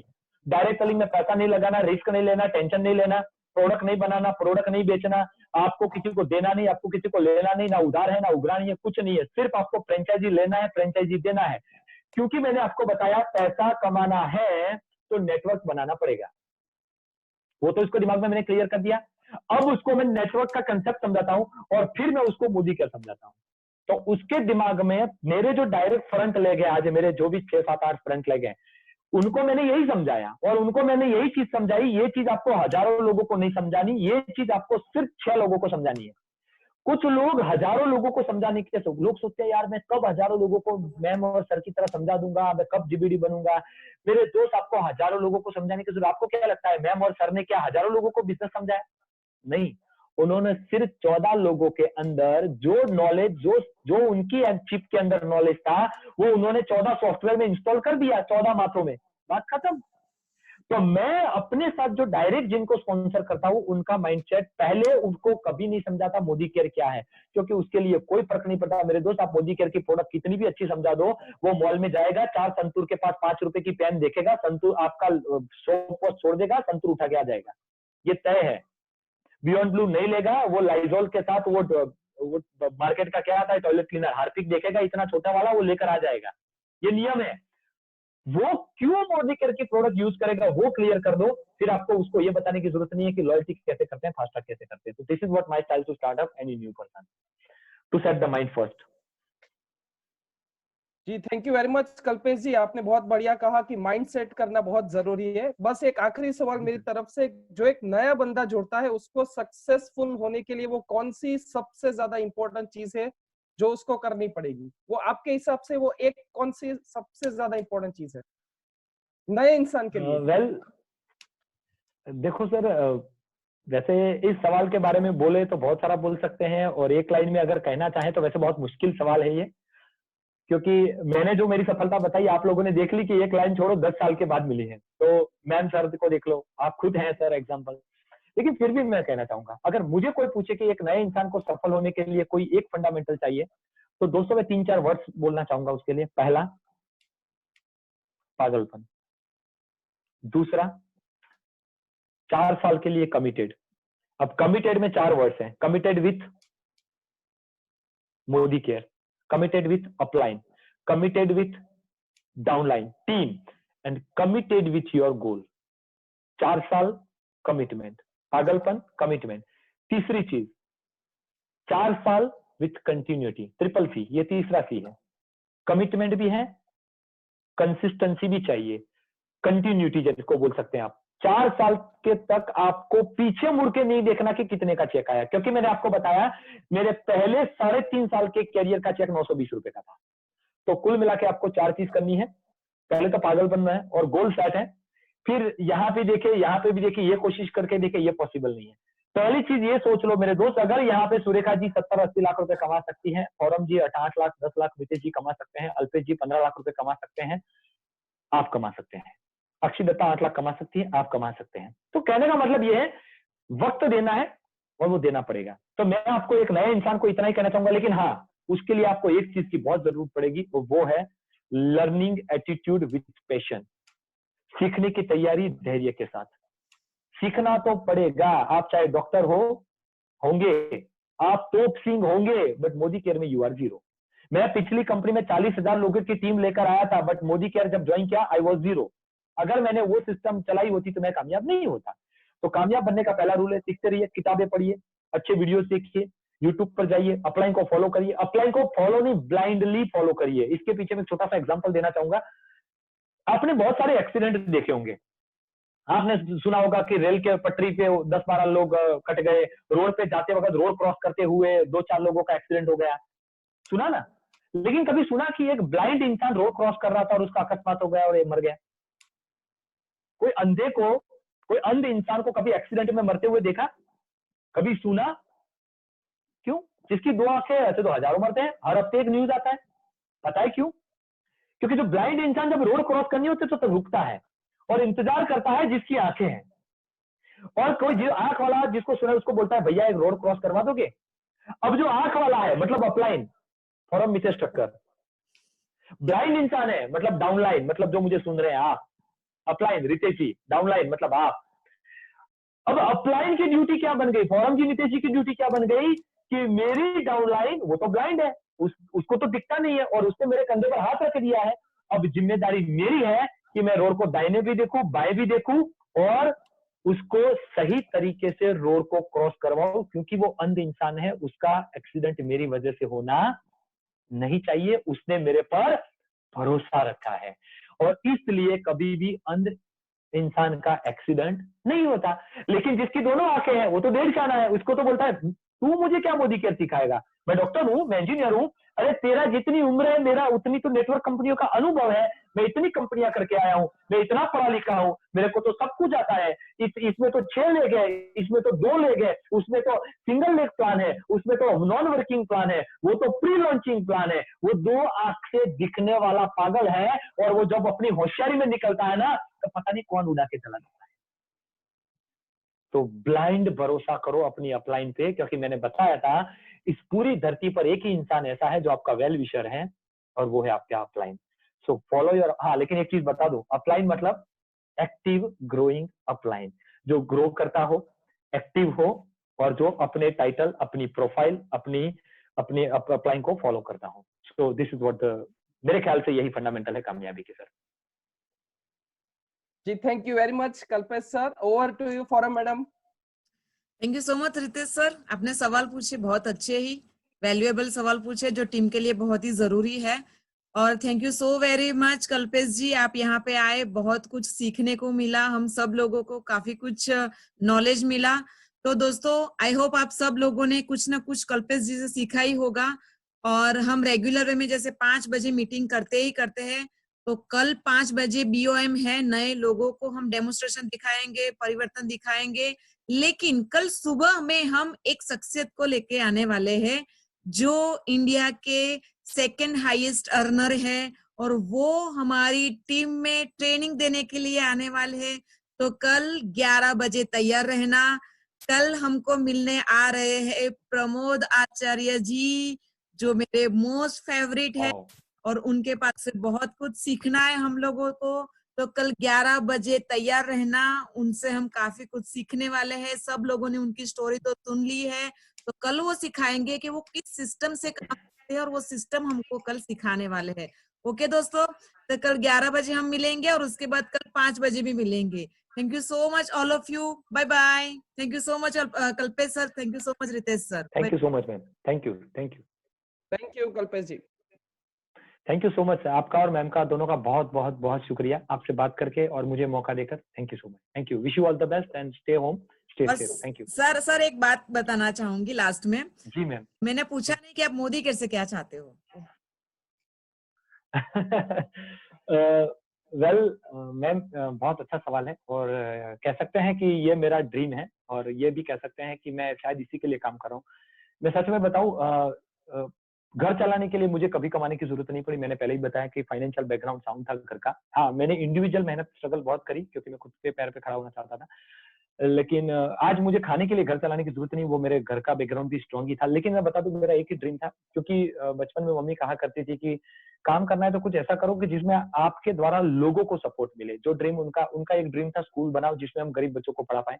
आज मेरे स्कूल में 140 बच्चे बिना फीस के पढ़ते हैं, तो मुझे खुशी मिलती है, और ये उनका एक ड्रीम मैंने पूरा किया। दूसरा ड्रीम उनका ये है कि ऐसे 1000 घर होने चाहिए कि जो तुम्हारी तरह हो, जो लोगों के सपने पूरे करे। तो मेरा ड्रीम मैम मोदी केयर से एक ही है, 1000 ऐसे लोग होने चाहिए जो मेरी तरह ऐसे ही हजारों लोगों को इंस्पायर करें, मोटिवेट करें, और सच में जीने की वैल्यू बताए। लोगों को ये बताए कि जीना मतलब खाली नौकरी करना नहीं है, जीना मतलब खाली टिफिन लेकर जाना नहीं है, जीना मतलब खाली बड़े होना, पढ़ाई करना, नौकरी करना, बच्चे पैदा करना, बूढ़ा होना, दीवार पे लटक जाना, ये जीना नहीं है। इंसान को जीना मतलब एक मकसद है, और उसके लिए एक ही काम हो सकता है, और उसके लिए बेहतरीन एकमात्र रास्ता डायरेक्ट सेलिंग इंडस्ट्री। और मोदी केयर से मेरी मैम अगर उम्मीद है तो यही है, 1000 ऐसे लोग हों मेरी टीम से जो अपने साथ हजारों लोगों को सफल बनाए, कामयाब बनाए। और मैं दुआ करता हूँ कि वो 1000 लोग हम सब हैं, हम साथ मिलकर आगे बढ़ें और बहुत ही अपने सपने पूरे करें। Thank you so much ma'am. Very good sir, बहुत ही अच्छा। और मैं डेफिनेटली ये बोलूंगी कि आप जो चाहते हो वो मोदी केयर से जरूर पाओगे। बहुत ही जल्द आपकी टीम में बिल्कुल 1000 लोग ऐसे होंगे जो हजारों की जिंदगी बदल रहे होंगे। Thank you so very much sir. Absolutely. Bye. Thank you so much ma'am. Thank you, धन्यवाद। Okay bye.